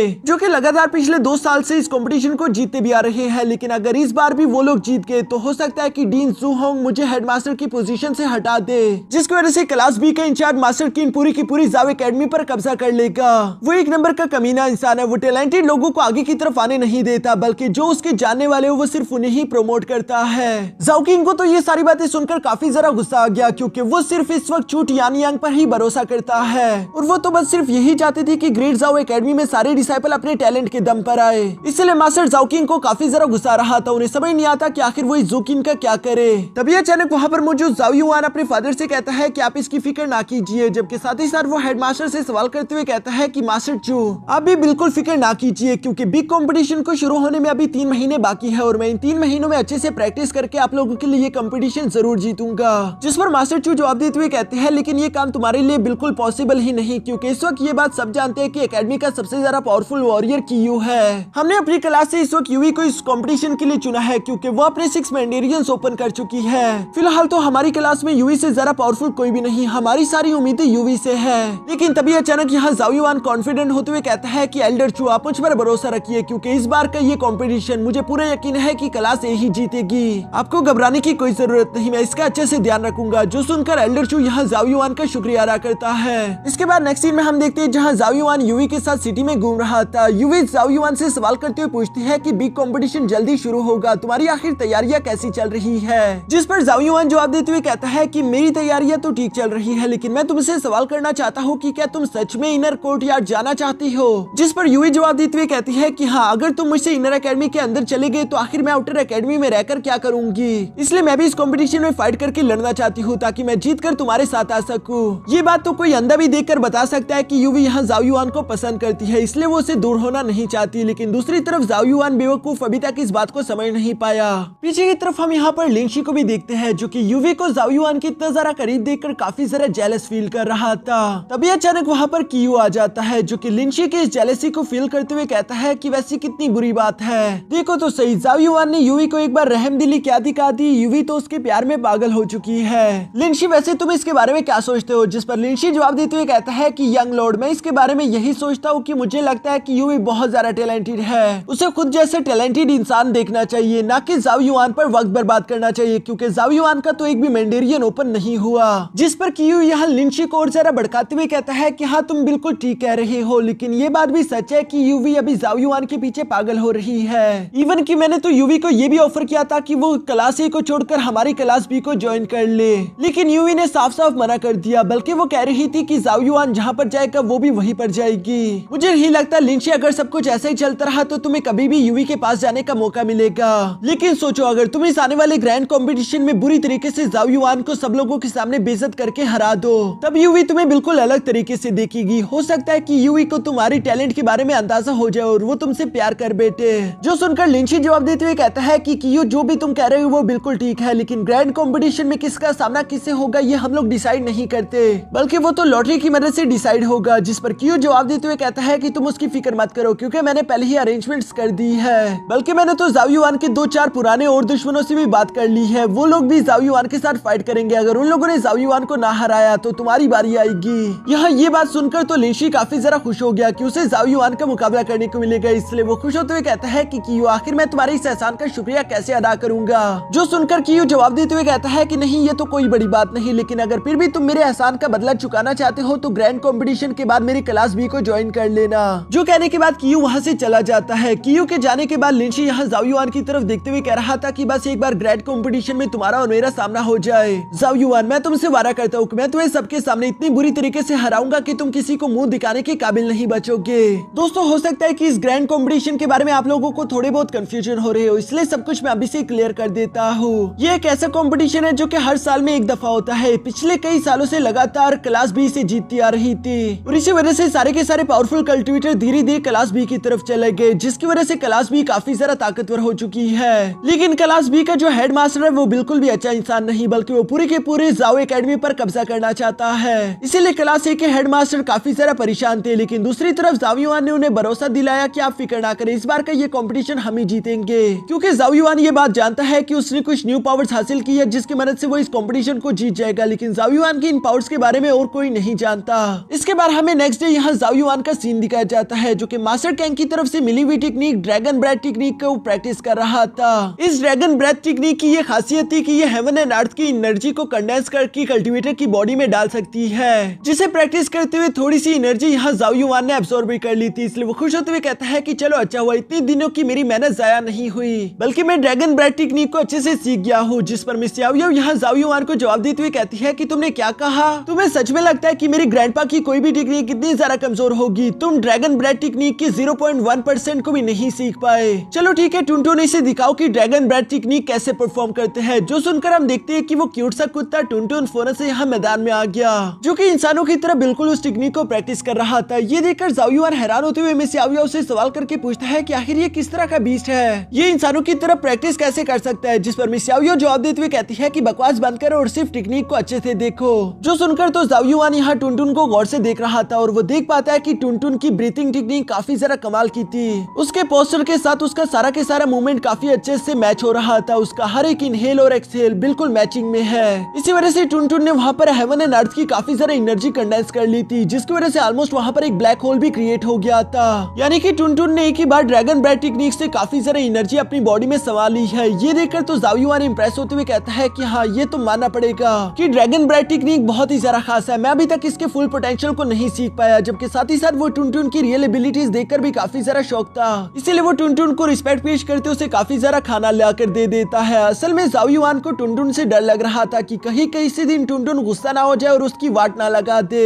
यहाँ टुनटुन को खाना खिलाने के बाद हम देखते हैं कि जाओ युआन ने एक बार फिर से ड्रैगन ब्रेथ टेक्निक को प्रैक्टिस करना शुरू कर दिया था और इस बार वो ड्रैगन ब्रेथ टेक्निक को पहले से ज्यादा बेहतर परफॉर्म कर रहा है। जो देखकर तो मिस याओ याओ भी यहाँ जाओ युआन की तारीफ करते हुए कहती है कि वाह, तुम काफी जल्दी सीख गए। दूसरी तरफ हम देखते हैं कि जाओ युआन ने इस ड्रैगन ब्रेथ टेक्निक की वजह से काफी ज्यादा एनर्जी एब्सॉर्ब कर ली थी, जिसकी वजह से उसके मैंडेरियन ठीक हो सकते हैं, लेकिन साथ ही साथ उसे काफी ज्यादा इंटरनल पेन भी हो रहा था। मिस याओ याओ तो ये देखकर जाओ युआन से कहती है कि हाँ, तुमने क्या सोचा था कि ये टेक्निक कितनी आसानी के साथ तुम मास्टर कर लोगे? शुरू में इसमें काफी ज्यादा दर्द होता है, मैं तो तुम्हें समझा भी नहीं सकती कि शुरू में मुझे कितना पेन हुआ था। ये कहते वो जैसे ही जाओ युआन की तरफ देखती है, जाओ युआन तो दोबारा से अपनी जगह पर खड़ा हो गया और उसे अब कोई तकलीफ नहीं हो रही थी। जो देखकर तो मिस याओ याओ को अपनी आंखों पर यकीन नहीं आता। जबकि दूसरी तरफ जाओ युआन तो दोबारा से ड्रैगन ब्रेथ टेक्निक करने के लिए रेडी हो चुका था, क्योंकि वो काफी ज्यादा खुश होते हुए कहता है कि ये टेक्निक बहुत अच्छी है। अगर मैं इस टेक्निक को जल्दी जल्दी परफॉर्म करूँ तो हो सकता है कि मैं जल्द से जल्द अपने सारे के सारे मैंडेरियंस भी अनलॉक कर लूं। मिस याओ याओ तो उसे डांटते हुए कहती है कि क्या तुम मरना चाहते हो? ड्रैगन ब्रेथ टेक्निक को कोई भी इंसान दिन में एक बार ही परफॉर्म कर सकता है, क्योंकि इसमें काफी ज्यादा पेन होगा। जिस पर जाओ युआन जवाब देते हुए कहता है, लेकिन मैं तो बिल्कुल नॉर्मल फील कर रहा हूँ, ऐसा लगता है कि मैं दूसरी बार भी इस टेक्निक को प्रैक्टिस कर सकता हूँ। ये सुनकर मिस याओ याओ अपने मन में कहती है कि कहीं ये इसी वजह से तो नहीं क्योंकि जाओ युआन जब पैदा हुआ था तो उसके आटो मैंडेरियन शुरू से ही ओपन थे, साथ ही बचपन में उसके पास ड्रैगन ब्लेसिंग भी थी। हो सकता है कि ये इसी वजह से इतनी ज्यादा दर्द को आसानी के साथ झेल पा रहा हो। दूसरी तरफ हम देखते हैं कि अब तक जाओ युआन ने एक बार फिर से ड्रैगन ब्रेथ टेक्निक को प्रैक्टिस करना शुरू कर दिया था, जबकि मिस याओ याओ उसे गौर से देखते हुए अपने मन में कहती है कि मैं देखना चाहूंगी। ये बात तो सच है कि ये लड़का बिल्कुल नॉर्मल नहीं, लेकिन मैं ये देखना चाहती हूँ कि आखिर ये ड्रैगन ब्रेथ टेक्निक को एक दिन में कितनी बार परफॉर्म कर सकता है। यहाँ कुछ देर बाद हम देखते हैं कि जाओ युआन थक कर नीचे गिर गया और वो गिरते हुए कहता है कि बस अब और मुझसे नहीं होगा। जबकि मिस याओ याओ यहाँ जाओ युआन के पास आकर कहती है कि ऑलरेडी तुमने एक दिन में 4 दफा इस टेक्निक को परफॉर्म कर लिया, खुद को अंडर एस्टिमेट मत करो, क्योंकि ये बहुत ही ज्यादा अनयूजुअल है। मुझे शुरू में लगा था कि मेरे ग्रैंडपा वैसी बिला वजह तुम्हारी ज्यादा तारीफें कर रहे थे, लेकिन अब देखकर मालूम हुआ कि हाँ, वो जो भी कह रहे थे बिल्कुल सच था। यहाँ ग्रैंडपा की बातों से जाओ युआन को याद आया कि ग्रैंडपा ने तो ये भी कहा था कि याओ याओ के पास काफी ज्यादा पावर्स है, लेकिन वो अपनी पावर्स को एक्टिवेट नहीं कर सकती। तो इसका मतलब ये भी होगा कि मिस याओ याओ तुम्हें हेवनली मार्क्स के बारे में काफी कुछ मालूम है। जिस पर मिस याओ याओ जवाब देते हुए कहती है कि हाँ, तुमने बिल्कुल सही कहा। जाओ युआन तो ये सुनकर खुश होते हुए मिस याओ याओ से कहता है, फिर मुझे थोड़ी बहुत हेवनली मार्क्स के बारे में कुछ सिखा दो ना। वैसे भी जल्दी एक ग्रैंड कंपटीशन आने वाला है, जिससे पहले मैं खुद को तैयार करना चाहता हूँ। जिस पर मिस याओ याओ जवाब देकर कहती है कि नहीं, मुझसे उम्मीद मत रखो, क्योंकि मुझे सिखाना नहीं आता और ये काम बहुत ज्यादा पकाऊ है। दूसरी तरफ जाओ युआन भी तो यहाँ पर मिस याओ याओ की कमजोरी के बारे में जानता था, इसलिए वो मिस याओ याओ से कहता है कि अगर तुम मुझे हेवनली मार्क्स के बारे में सिखाओगी तो मैं तुम्हें इस पूरे की पूरी सिटी की सबसे बेस्ट वाइन पिलाऊंगा। जो सुनकर तो मिस याओ याओ फौरन एग्री हो गई और वो यहाँ जाओ युआन से पूछते हुए कहती है कि बताओ कि आखिर हेवनली मार्क्स को बनाने के लिए सबसे इंपॉर्टेंट चीज क्या है? जिस पर जाओ युआन जवाब देते हुए कहता है कि वो है सोल। मिस याओ याओ भी ये सुनकर जवाब देते हुए कहती है कि हाँ, तुमने बिल्कुल सही कहा, लेकिन जाओ युआन क्या तुम देख पा रहे हो कि तुम्हारी सोल कितनी ज्यादा कमजोर है? तुम सिर्फ एक लेवल 1 के हेवनली मार्क्स को भी बड़ी मुश्किल से क्रिएट कर पाते हो। अगर तुम्हें मुझसे ट्रेनिंग चाहिए और तुम चाहते हो कि मैं तुम्हें पावरफुल हेवनली मार्क्स के बारे में सिखाऊं, तो उसके लिए तुम्हें अपनी सोल को और ज्यादा स्ट्रॉन्ग करना होगा, जिसके लिए मेरे ग्रैंडफादर ने ऑलरेडी तुम्हें केओस वॉइड टेक्निक दी थी। अगर तुम उसका इस्तेमाल करो तो जल्दी तुम अपने सोल को स्ट्रॉन्ग कर सकते हो। ये सारी बातें सुनकर हम देखते हैं कि नेक्स्ट डे से जाओ युआन ने अपनी सोल को स्ट्रॉन्ग करना शुरू कर दिया था, जहां पर वो अपने केओस वॉइड टेक्निक का इस्तेमाल करता है। इस केओस वॉइड टेक्निक की वजह से हम देखते हैं कि जाओ युआन की सोल फाइनली एक अजीब सी खाली स्पेस में पहुंच गई थी, जहां पर जाओ युआन के सामने एक ब्लैक होल पोर्टल भी आ जाता है और साथ ही साथ जाओ युआन को एक आवाज सुनाई देती है जो कि जाओ युआन को इस टेक्निक के बारे में समझाते हुए बोलती है कि तुम्हें इस पोर्टल के पार जाना होगा, जो कि इस तरह के टोटल यहाँ पर 9 पोर्टल्स है। जैसे जैसे तुम इन पहले पोर्टल्स को पार करोगे तो तुम्हारे ऊपर एक प्रेशर पड़ेगा। अगर तुम्हारी बॉडी उस प्रेशर को झेलने की काबिल हो जाए, इसका मतलब तुम्हारी सोल स्ट्रॉन्ग हो चुकी है। लेकिन याद रखना, ये प्रोसेस पूरा की पूरा दर्द से भरा होगा। जाओ युआन भी ये सुनकर समझ जाता है कि इस टेक्निक का नाम वैसे ही केओस नहीं है। इस टेक्निक में मुझे काफी ज्यादा दर्द होगा, लेकिन जाओ युआन ये दर्द झेलने के लिए तैयार था क्योंकि वो खुद को ताकतवर करना चाहता है। जिसकी वजह से हम देखते हैं कि जाओ युआन तेजी के साथ मूव करते हुए फौरन से उस फर्स्ट पोर्टल के अंदर इंटर हो गया। लेकिन दूसरी तरफ आते साथ ही अचानक उसकी सोल पर काफी ज्यादा प्रेशर पड़ा, जिसकी वजह से वो वहीं पर डिस्ट्रॉय हो गई और जाओ युआन बिल्कुल उसी बाहर पहली वाली जगह पर आ जाता है, जहाँ पर जाओ युआन दर्द से कहता है कि ये बहुत ज्यादा खतरनाक था। मुझे तकलीफ भी हुई, लेकिन लगता है कि मुझे ये बार बार करना होगा, तभी मेरी स्ट्रॉन्ग ताकतवर हो पाएगी। वैसे भी ये बात हर कोई जानता है कि अगर कोई भी लोहा ताकतवर होना चाहता है तो उसे पहले आग की भट्टी में खुद को झोंकना होगा। ये कहते साथ ही जाओ युआन एक बार फिर से आगे की तरफ पोर्टल में बढ़ चला, जहाँ पर बार बार मरते हुए वो बार बार रीजनरेट होता और बार बार वो पोर्टल के अंदर बढ़ता ही रहता। जाओ युआन ने ये प्रोसेस काफी देर तक किया, जबकि बाहर की तरफ मिस याओ याओ यहाँ जाओ युआन का इंतजार ही कर रही थी, क्योंकि जाओ युआन की रियल बॉडी तो यहाँ बाहर कल्टीवेशन करने के लिए बैठी हुई थी और अंदर उसकी सोल ये सारे टेस्ट दे रही है। जहाँ पर अचानक या कुछ देर बाद हम देखते हैं कि जाओ युआन की बॉडी से काफी ज्यादा एनर्जी अनलीश हुई, यानी कि वो फर्स्ट पोर्टल के अंदर सक्सेसफुली इंटर हो गया और अब उसकी बॉडी डिस्ट्रॉय नहीं हो रही। ये देखकर मिस याओ याओ यहाँ पर जाओ युआन से सवाल करते हुए पूछती है कि तुमने फर्स्ट लेवल को पार कर लिया, लेकिन ये बताओ कि आखिर तुम्हें पोर्टल के अंदर जाने के बाद कितनी दफा मरना पड़ा। जाओ युआन जवाब देते हुए कहता है कि टोटल 89 बार। ये सुनकर तो मिस याओ याओ काफी ज्यादा सरप्राइज हो गई, क्योंकि इतनी बार कोई भी लगातार ये प्रैक्टिस नहीं कर सकता। मिस याओ याओ दिल ही दिल में थोड़ा बहुत इंप्रेस हो रही थी। वो यहाँ पर जाओ युआन को बताती है क्योंकि अब तुम्हारी सोल स्ट्रॉन्ग हो गई, इसलिए अब तुम अपने मास्टर के दिए हुए उस ब्रुश का इस्तेमाल कर सकते हो। जाओ युआन ने भी ये सुनकर फौरन से अपने हेमली ब्रुश को बाहर निकाल लिया, जिसकी पहले सिंबल तो चमकना शुरू हो गया, यानी कि जाओ युआन अब इसकी टोटल 10% पावर का इस्तेमाल कर सकता है। हम देखते हैं कि वो ब्रुश बड़ा होकर किसी स्फीयर की तरह काम करता था, जो कि किसी भी चट्टान के आर पार हो सकता है। साथ ही साथ जाओ युआन इस ब्रुश का इस्तेमाल करते हुए हेमली मार्क्स क्रिएट कर सकता है और इस ब्रुश से बनाया हुआ हर एक हेमली मार्क काफी ज्यादा स्ट्रॉन्ग होगा। जाओ युआन तो ये सब देखकर काफी ज्यादा खुश हो जाता है और उसे अपना ये हेमली ट्रेजर काफी ज्यादा पसंद भी आया। जबकि दूसरी तरफ मिस याओ याओ यहाँ जाओ युआन से कहती है चूंकि अब तुम्हारी सोल पहले से स्ट्रॉन्ग हो गई तो मैं तुम्हें एक न्यू हेमली मार्क के बारे में सिखाने वाली हूँ, जिसे कहते हैं टाइगर रोर हेमली मार्क, जिसे शुरू में प्रैक्टिस करना जाओ युआन के लिए थोड़ा सा मुश्किल था, क्योंकि जाओ युआन इस सिंबल को अच्छे से परफॉर्म नहीं कर पा रहा। जबकि दूसरी तरफ जाओ युआन बिल्कुल भी हार नहीं मानता, बल्कि वो लगातार अगले 3 महीनों तक इस हेमली रोर टेक्निक को प्रैक्टिस करता रहा। साथ ही साथ वो अपने ड्रैगन ब्रेथ और क्रेओस वॉइड टेक्निक को भी छोड़ता नहीं, बल्कि 3 महीनों तक लगातार इन टेक्निक्स को प्रैक्टिस करने की वजह से आखिरकार हम देखते हैं कि वो इन्हें मास्टर कर चुका और यहाँ टेस्ट का भी वक्त आ चुका है, जहाँ इस ग्रेट एग्जामिनेशन टेस्ट को देने के लिए सारे के सारे डिसाइपल अरीना के बाहर पहुंच चुके थे। मिस युई भागते भागते फौरन से यहाँ जाओ युआन के पास पहुंच गई, जिसे देखकर जाओ युआन खुश होते हुए कहता है कि वाह, तुमने अपना एक और मैंडेरियन अनलॉक कर लिया, तुम तो काफी अच्छे से कल्टीवेशन कर रही हो। जिस पर मिस युई जवाब देते हुए कहती है कि तुम भी कुछ कम नहीं, तुमने भी पिछले 3 महीनों में काफी ज्यादा मेहनत की है। दूर से कियो भी यहाँ जाओ युआन को देखकर कहता है कि यानी कि जाओ युआन भी इस कंपटीशन में हिस्सा लेगा। मैंने इस चीज की उम्मीद तो नहीं की थी, लगता है कि हमारा यूर मेजेस्टी खुद को कुछ ज्यादा ही ताकतवर समझता है। यहाँ ये सब के सभी जाओ युआन के खिलाफ प्लानिंग कर रहे थे। दूसरी तरफ क्लास बी का टीचर भी क्लास ए की टीचर से कहता है कि इस बार का कंपटीशन भी हम लोग ही जीतने वाले हैं, फिर उसके बाद ये पूरी की पूरी ग्रेट जाओ एकेडमी हमारे कंट्रोल में होगी। जो सुनकर क्लास ए का टीचर जवाब देकर कहता है कि आपको इतनी जल्दी ये सब नहीं सोचना चाहिए, मैंने भी अपने क्लास ए के डिसाइपल्स को अच्छी ट्रेनिंग दी है और इस बार का मुकाबला काफी सख्त होगा। तभी हम देखते हैं कि यहाँ कंपटीशन का होस्ट भी फौरन अरीना में पहुंच गया था, जो कि सबसे पहले अनाउंसमेंट करते हुए कहता है कि यहाँ पर पहली फाइट होगी पी यून की जाओ युआन के साथ। जो सुनकर तो सब लोग ही काफी जरा हैरान हो गए थे और वो लोग आपस में बातें करते हुए कहते हैं कि पी यून ने तो अपने 3 मैंडेरियंस को अनलॉक कर लिया है, लेकिन दूसरी तरफ जाओ युआन का तो एक भी मैंडेरियन अनलॉक नहीं हुआ, यानी कि पी यून तो काफी आसानी के साथ जाओ युआन को हरा देगा और वो ग्रेट कंपटीशन से फौरन बाहर हो जाएगा। मिस युई को भी जाओ युआन की फिक्र हो रही थी, लेकिन जाओ युआन उसे मुस्कुराकर कहता है कि तुम मेरी फिक्र मत करो। ये कहने के बाद जाओ युआन जंप करते हुए फौरन से अरीना में आ गया, जहाँ पर पी यून भी जाओ युआन के सामने आकर उसे कुछ जरा ही अंडर एस्टिमेट करते हुए कहता है कि जाओ युआन चलो तैयार हो जाओ। ये कहते साथ ही पी यून ने आगे की तरफ बढ़ते हुए जाओ युआन पर हमला करना शुरू कर दिया। जाओ युआन यहाँ पर पी यून के सारे हमलों को डॉज करते हुए उससे कहता है कि मैं जानता हूँ कि तुम्हें यहाँ पर कियो ने भेजा है, मुझे अफसोस के साथ कहना पड़ रहा है कि आज की इस फाइट को तुम नहीं जीत पाओगे। ये कहते साथ ही जाओ युआन यहाँ पी यून के अटैक्स को काफी आसानी के साथ रोक रहा था और इसी तरह से फाइट करते हुए जाओ युआन पीछे की तरफ जंप कर देता है, जबकि दूसरी तरफ पी यून अपने मन में कह रहा था कि मुझे अब इस लड़के को हराना ही होगा, जो करने के लिए हम देखते हैं कि अचानक उसने अपने मेंडेरियंस की पावर अनलॉक कर ली, जिसके बाद पियून तीसी के साथ आगे बढ़ते हुए यहाँ एक जोरदार पंच करते हुए जाओ युआन को हिट करना चाहता था, लेकिन हम देखते हैं कि जाओ युआन ने तो सिर्फ अपने एक हाथ का इस्तेमाल करते हुए उसके पंच को ब्लॉक कर दिया। साथ ही साथ जाओ युआन उसे घुटनों के बल ले आता है, जो देखकर तो सब लोग ही काफी ज्यादा सरप्राइज हो गए, क्योंकि किसी ने भी उम्मीद नहीं की थी कि जाओ युआन इतना भी ज्यादा ताकतवर हो सकता है। अभी तक तो जाओ युआन ने अपनी मेंडेरियंस की पावर भी अनलॉक नहीं की। सब लोगों को ये खुद पर हंसता हुआ देखकर पियून को बहुत ही बेइज्जती फील होती है, इसलिए हम देखते हैं कि अचानक उसने गुस्से में आकर अपने तीनों के तीनों मेंडेरियंस अनलॉक कर लिए,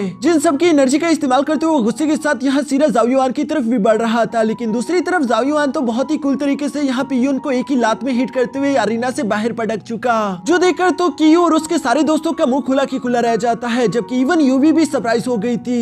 जाओ युआन भी यहाँ पर फ्लेक्स करते हुए कहता है कि मैं पहले राउंड को जीत गया, तुमसे लड़ना तो ऐसा था जैसे कि मैं किसी बच्चे से लड़ रहा हूँ, अभी तक तो मैंने अपने हेवनली मार्क्स की पावर भी एक्टिवेट नहीं की थी। और इसी तरह से फ्लेक्स करते हुए जाओ युआन वहाँ से कूल तरीके से अरीना से नीचे की तरफ रवाना हो गया। कियो को तो ये सब देखकर जाओ युआन पर बहुत ही गुस्सा आ रहा था, लेकिन दूसरी तरफ हम ये बात जानते हैं कि जाओ युआन ने एक tiger roar heavenly mark technique सीखा है, जिसकी एबिलिटी कितनी खतरनाक है ये तो हम लोग नेक्स्ट एपिसोड में ही देख पाएंगे। और इसी के साथ हमारा ये एपिसोड यहीं पर खत्म हो जाता है। अब दोस्तों अब आप लोग मेरी दोस्त की एक्सप्लेनेशन को भी जाकर चेकआउट कर सकते हो, जिसका लिंक मैंने नीचे डिस्क्रिप्शन में दे दिया है, और यकीनन आप लोगों को वो सीरीज काफी ज्यादा पसंद आएगी। अगर दोस्तों आप लोगों को उसकी एक्सप्लेनेशन अच्छी लगी तो प्लीज वीडियो को लाइक कर देना और एक कमेंट भी कर देना, लिंक नीचे डिस्क्रिप्शन में है। तो जैसा कि पिछले एपिसोड में हमने देखा कि जाओ युआन मिस याओ याओ से कहता है कि वो उसे कुछ हेवनली मार्क्स के बारे में सिखा दे। मिस याओ याओ ने तो शुरू में मना कर दिया, लेकिन दूसरी तरफ जाओ युआन उसे वाइन की लालच दे देता है, जिसकी वजह से आखिरकार मिस याओ याओ एग्री हो गई थी। सबसे पहले वो जाओ युआन की सोल को स्ट्रॉन्ग बनाने के लिए उसे ड्रैगन ब्रेड टेक्निक परफॉर्म करने के लिए बोलती है, जिसकी वजह से जाओ युआन की सोल काफी ज्यादा स्ट्रॉन्ग हो चुकी थी। साथ ही साथ मिस याओ याओ ने जाओ युआन को एक tiger roar heavenly mark technique भी सिखा दी है, जिसको जाओ युआन ग्रैंड कंपटीशन में इस्तेमाल करेगा। यहाँ ग्रैंड कंपटीशन में हम देखते हैं कि जाओ युआन की पहली फाइट पियून के साथ हो गई थी, जिस दौरान तो जाओ युआन ने अपने 1% पावर का ही इस्तेमाल किया। उसने एक ब्रूटल किक का इस्तेमाल करते हुए पियून को हिट करते हुए अरीना से बाहर पटक दिया था, जिसके साथ ही वो अपने इस फर्स्ट राउंड को जीत जाता है। और सब लोग ये देखकर बहुत ही ज्यादा सरप्राइज हो गए थे।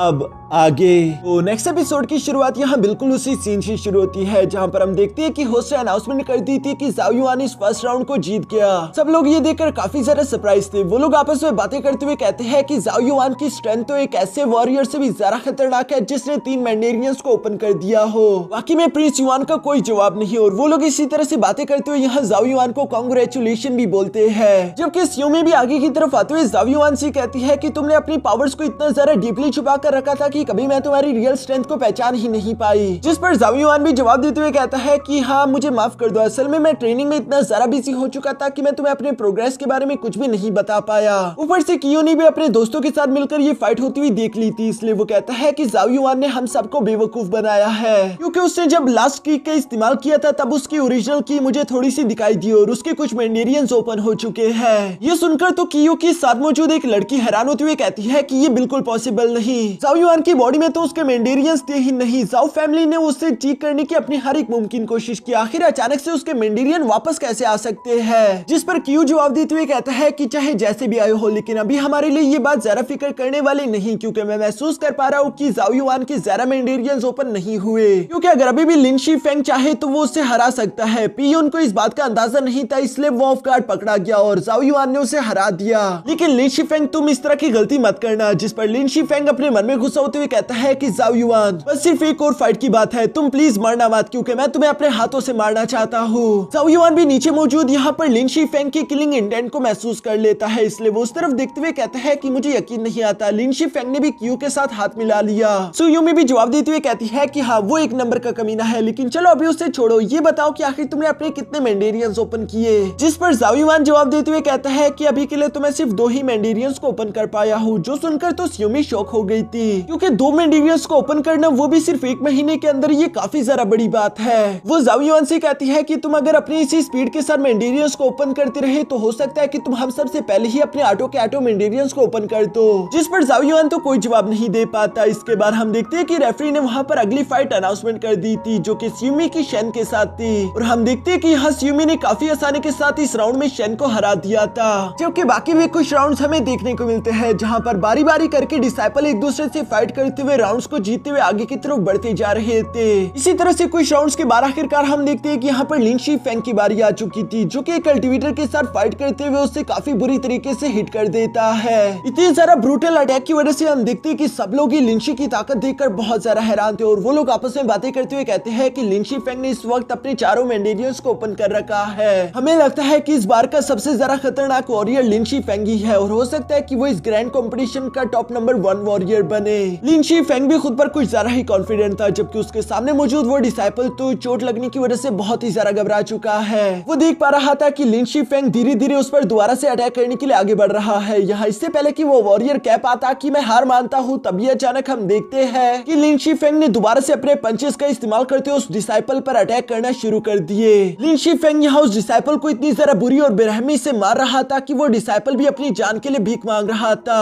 ज़ाओ युआन को ये सब देखकर बहुत ही गुस्सा आ गया। वो यहाँ लिन शी फेंग को रुकने के लिए बोलता है, जबकि लिन शी फेंग रुकने का नाम ही नहीं ले रहा, इसलिए ज़ाओ युआन रेफरी की तरफ देखता है। रेफरी भी शुरू में तो कोई रिस्पॉन्स नहीं दिखा रहा था, लेकिन ज़ाओ युआन के प्रेशर में आने के बाद वो लिन शी फेंग से कहता है कि तुम यहाँ यूं इतनी ज्यादा बेरहमी नहीं दिखा सकते। इस कंपटीशन का मकसद है अपने टैलेंट को दिखाना, ना कि दूसरे डिसाइपल को जख्मी करना। जो सुनकर लिन शी फेंग हंसते हुए यहाँ पर आखिरी दफा उस डिसाइपल को हिट करते हुए अरीना से बाहर पटक चुका, यानी कि वो वैसे ही इस फाइट को जीत चुका था। ज़ाओ युआन को तो लिन शी फेंग की ये हरकतें देखकर उस पर बहुत ही ज्यादा गुस्सा आ जाता है। च्यूमी भी ज़ाओ युआन से कह रही थी कि लिन शी फेंग ने तो हद पार कर दिया, आखिर वो इतनी ज्यादा बेरहमी कैसे दिखा सकता है। अब इसी तरह से करते करते हम देखते हैं कि इसके बाद पहला राउंड अच्छे से गुजर गया, जहाँ पर अब पीछे सिर्फ 40 डिसाइपल ही बचे थे और रेफरी ने यहाँ सेकंड राउंड शुरू करा दिया, जहाँ पर 40 में से सिर्फ 20 डिसाइपल ही बच पाएंगे। जबकि सेकंड राउंड में भी हम देखते हैं कि लिन शी फेंग ने वही बेरहमी दिखाते हुए राउंड को जीत लिया। दूसरी तरफ स्यूमी भी कुछ कम नहीं थी। जब उसकी फाइट होती है तो हमें देखने को मिलता है कि स्यूमी भी बहुत ही ज्यादा टैलेंटेड है, उसकी रफ्तार के सामने तो कोई भी नहीं टिक सकता और इसीलिए वो भी यहाँ पर इसी तरह तेजी से मूव करते हुए सेकंड राउंड को जीत गई थी। अब आखिरी बारी थी यहाँ पर ज़ाओ युआन की, जिसके लिए तो कियोन ने पहले से ही जाल बिछा कर रखा हुआ था। वो एक लड़की शियुन को अपने पास बुला लेता है, जिसने उसे स्पेशली ऑर्डर दिए हुए थे कि तुम्हें ज़ाओ युआन को डिसेबल करना होगा।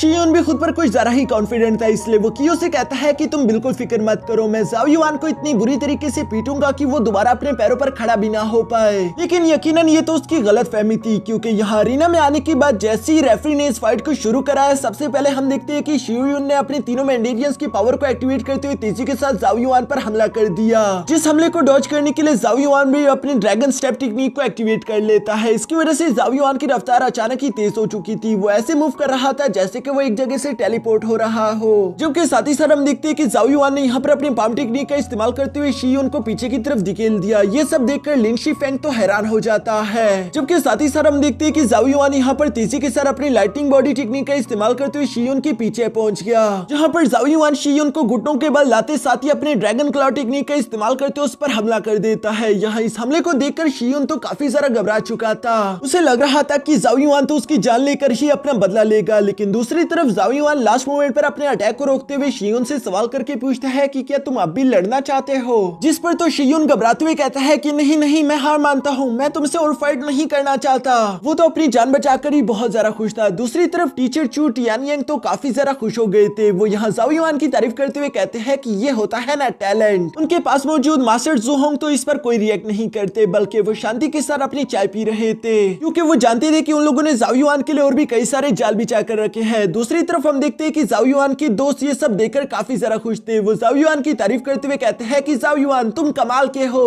जबकि दूसरी तरफ ज़ाओ युआन भी यहाँ पर शियू को हाथ देते हुए खड़ा कर लेता है। कियो को तो दूर से यह सब देखकर बहुत ही ज्यादा गुस्सा आ रहा था। उसे ज़ाओ युआन पर इतना सारा गुस्सा आ रहा है कि वो खुद भी अपने गुस्से पर बहुत ही मुश्किल से कंट्रोल कर रहा है। वो चाहता है कि वो ज़ाओ युआन की बुरी तरीके से पिटाई लगा दे। इवन कि उसने तो यहाँ ज़ाओ युआन को इशारा करते हुए ये भी बोल दिया था कि मैं तुम्हें जान से मार डालूंगा, जिस पर ज़ाओ युआन मुस्कुराते हुए कहता है कि आजमा कर देख लो, और ये कहने के बाद वो अरीना से नीचे की तरफ रवाना हो जाता है। इसके बाद हम देखते हैं कि कंपटीशन का रेफरी बता रहा था कि सेकंड राउंड भी गुजर गया और तुम 20 लोग जो बच चुके हो, तुम लोगों को मैं कांग्रेचुलेशन बोलता हूँ। अब तुम 20 डिसाइपल्स के बीच एक फाइनल और थर्ड राउंड होगा, जिसमें टोटल 10 डिसाइपल्स बचेंगे और उन 10 डिसाइपल्स के पास ये अथॉरिटी होगी कि वो अपनी यूनिवर्सिटी के डिपार्टमेंट को खुद चूज कर सके। यहाँ सबके सभी इस थर्ड राउंड के लिए काफी ज्यादा एक्साइटेड थे। तभी अचानक रेफरी कहता है कि इस थर्ड राउंड के पहले मैच को लड़ने वाला है Zhao Yuan versus Lin Shi Feng. जो सुनकर तो सब लोग ही काफी ज्यादा हैरान हो गए और वो लोग आपस में बातें करते हुए कहते हैं कि आखिर ये रेफरी क्या कर रहा है, क्योंकि ज़ाओ युआन तो अभी एक फाइट लड़के आया, आखिर इतनी जल्दी उसकी दोबारा फाइट सेटल कैसे हो सकती है। जरूर यहाँ पर कुछ न कुछ गड़बड़ है। इवन की जाओ युआन भी यहाँ पर सरप्राइज था क्योंकि वो रेफरी यहाँ कियू के साथ मिला हुआ है और कियू के कहने पर ही वो सब कुछ कर रहा था। लोग आपस में बातें करते हुए कह रहे थे कि लिन शीफेंग तो ऑलरेडी 4 मेंडेरियंस को ओपन कर चुका है। ऐसा लगता है कि ये लोग जानबूझकर जाओ युआन को हरवाना चाहते हैं। इवन की मास्टर चू भी यहाँ पर गुस्सा होते हुए कह रहे थे कि जू होंग आखिर तुम लोग ये क्या कर रहे हो, लेकिन टीचर जू होंग तो कुछ मानने के लिए तैयार ही नहीं था, बल्कि वो कहते हैं कि शायद तुम्हें कोई गलत फहमी हो गई, तुम्हें इतना ज्यादा रिएक्ट नहीं करना चाहिए। नीचे की तरफ जाओ युआन तो ऑलरेडी अरीना में आ चुका था, जबकि ऊपर की तरफ से लिन शीफेंग भी जंप करते हुए फोन से अरीना में आ गया। तभी अचानक हम देखते हैं कि वहाँ पर मौजूद एक लड़की कह रही थी कि अब मैं देखती हूँ कि जाओ युआन तुम आखिर इस बार कैसे बचते हो।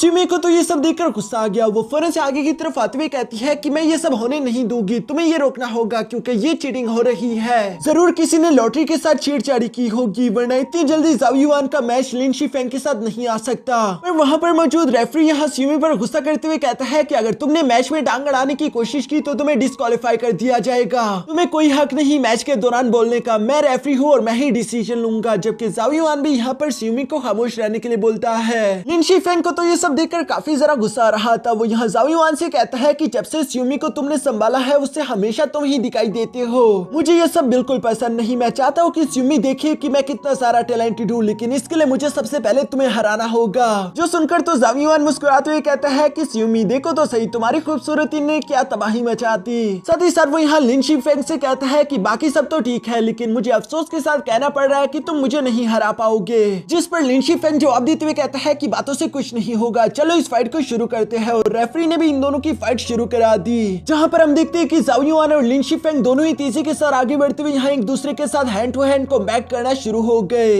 इस फाइट के दौरान एक बात तो साफ थी कि जाओ युआन यहाँ लिन शीफेंग को बिल्कुल बराबर की टक्कर दे रहा था। सिमी और बाकी के सब लोग ये देखकर बहुत ही सरप्राइज थे। कियो तो हैरान होते हुए कहता है कि मुझे यकीन नहीं आ रहा, आखिर ये लिन शीफेंग कर क्या रहा है। जबकि नीचे की तरफ मौजूद लोग यहाँ जाओ युआन की तारीफ करते हुए कहते हैं कि हमें मालूम नहीं था कि जाओ युआन इतना सारा पावरफुल है। इस पूरी एकेडमी का one of the best warrior Lin Shifeng और उसके साथ जाओ युआन ऐसा बराबरी का मुकाबला कर रहा है जिसे देखकर तो कोई भी अपनी आंखों पर यकीन ना कर पाए। साथ मौजूद दूसरा लड़का यहाँ जवाब देते हुए कहता है कि अगर लिन शीफेंग ने आज के दिन जाओ युआन को ना हराया तो उसकी जितनी भी पॉपुलैरिटी है इस एकेडमी में वो सारी की सारी खत्म हो जाएगी। लिन शीफेंग भी पीछे की तरफ आते हुए ये बात सुन लेता है, इसलिए वो तो पहले से और ज्यादा गुस्से में आ गया। हम देखते हैं कि अचानक उसने अपने चारों मेंडेरियंस की पावर एक्टिवेट कर ली है, जिसकी वजह से तो उसकी रफ्तार काफी ज्यादा तेज हो चुकी थी और वो तेजी के साथ आगे बढ़ते यहाँ जाओ युआन को हिट करने के लिए उसके पास पहुंच जाता है। जाओ युआन लिन शीफेंग के सारे अटैक्स को डॉज करने की कोशिश कर रहा था, जो काम धीरे धीरे उसके लिए डिफिकल्ट होने लगा। इसलिए हम देखते हैं कि अचानक से उसने अपनी ड्रैगन स्टेप टेक्निक दोबारा से एक्टिवेट कर ली थी। साथ ही साथ हम लोगों को पास्ट का वो सीन भी दिखाया जाता है जहाँ जाओ युआन को मिस याओ याओ ये टेक्निक सिखा रही थी। मिस याओ याओ जाओ युआन को बताती है कि तुम्हें अपने सोल को एयर के साथ मिक्स करना होगा।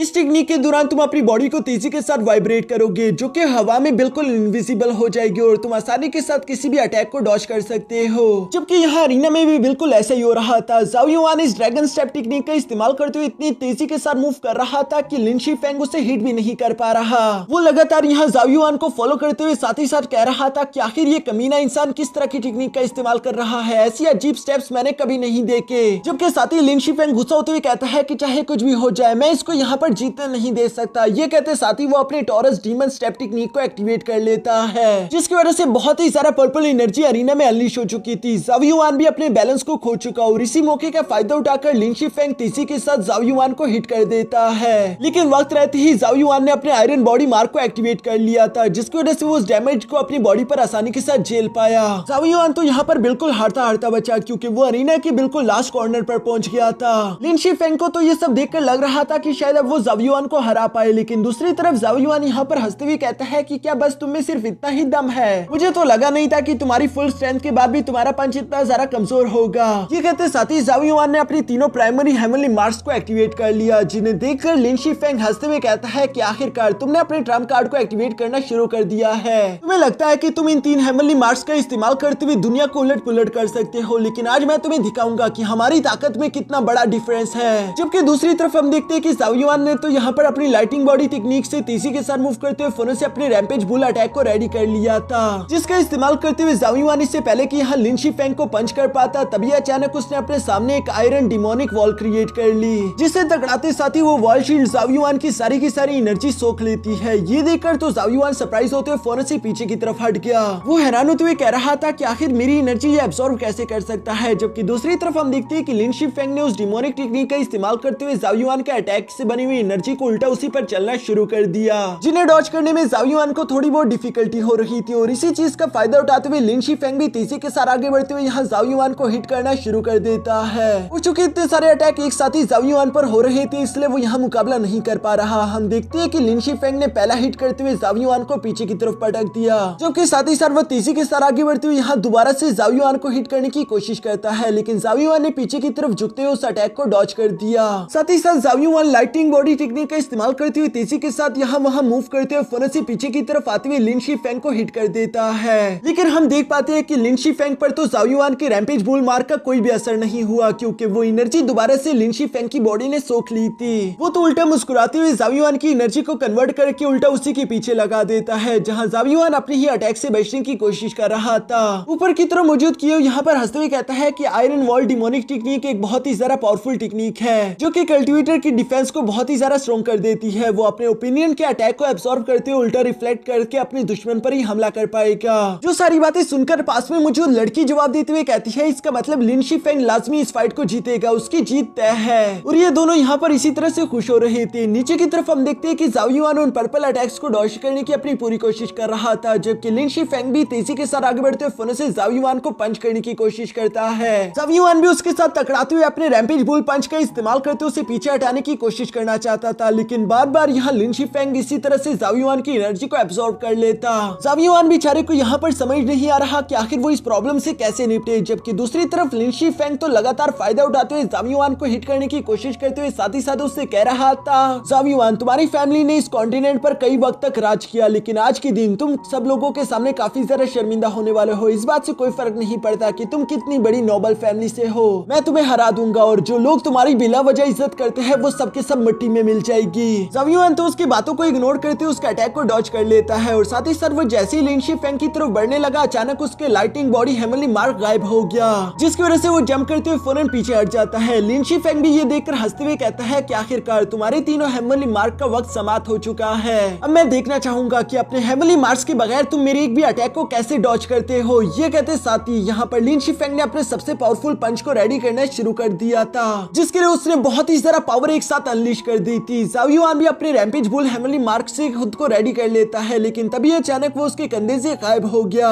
जो देखकर ज़ाओ युआन पहले तो परेशान हुआ, लेकिन साथ ही साथ वो मुस्कुराते हुए कहता है कि लिन शिफेंग आखिर तुम्हें किसने कहा कि मैं तुम्हारे अटैक को डॉज करूंगा। जिस पर लिन शिफेंग जवाब देते हुए कहता है, फिर तो तुम एक नंबर के बड़े बेवकूफ हो, जो कि तुमने खुद को कुछ ज्यादा ही ताकतवर समझ लिया। ये कहते साथ ही लिन शिफेंग ने अपने पंच को रेडी करते हुए बिजली की तेजी के साथ फौरन ज़ाओ युआन की तरफ बढ़ना शुरू कर दिया था। सारी की सारी ऑडियंस यहाँ इस लास्ट अटैक को देख रही थी, जबकि नीचे की तरफ अरीना में मौजूद हम देखते हैं कि ज़ाओ युआन ने भी फौरन से अपने दोनों मैंडेरियंस की पावर्स को एक्टिवेट कर लिया था, जिसे देखकर लिन शिफेंग गुस्सा होते हुए कहता है कि कमीने मैं तुम्हें मार डालूंगा। और ये कहते साथ ही वो तेजी के साथ जाकर फौरन ज़ाओ युआन से टकरा जाता है, जहाँ पर हम देखते हैं कि ज़ाओ युआन के दो मैंडेरियंस भी यहाँ उसकी चार मैंडेरियंस पर भारी पड़ गए और लिन शिफेंग धकेलता हुआ पीछे की तरफ आ गया। सारे के सारी ऑडियंस ये देखकर खुश होते हुए कहती है कि मानना पड़ेगा प्रिंस युआन कमाल के हैं। उनके पास दो मैंडेरियंस कम थे, लेकिन इसके बावजूद भी उन्होंने लिन शिफेंग का बराबरी के साथ मुकाबला किया। लिन शिफेंग ने तो यहाँ पर दोबारा से अपनी पर्पल एनर्जी का इस्तेमाल करते हुए ज़ाओ युआन पर हमला करना शुरू कर दिया, जिन्हें डॉज करते हुए ज़ाओ युआन फौरन से लिन शिफेंग के पास आ जाता है। लिन शिफेंग ज़ाओ युआन से यहाँ पर कह रहा था कि चाहे तुम कहीं के भी प्रिंस हो, तुम मुझे कभी नहीं हरा सकते।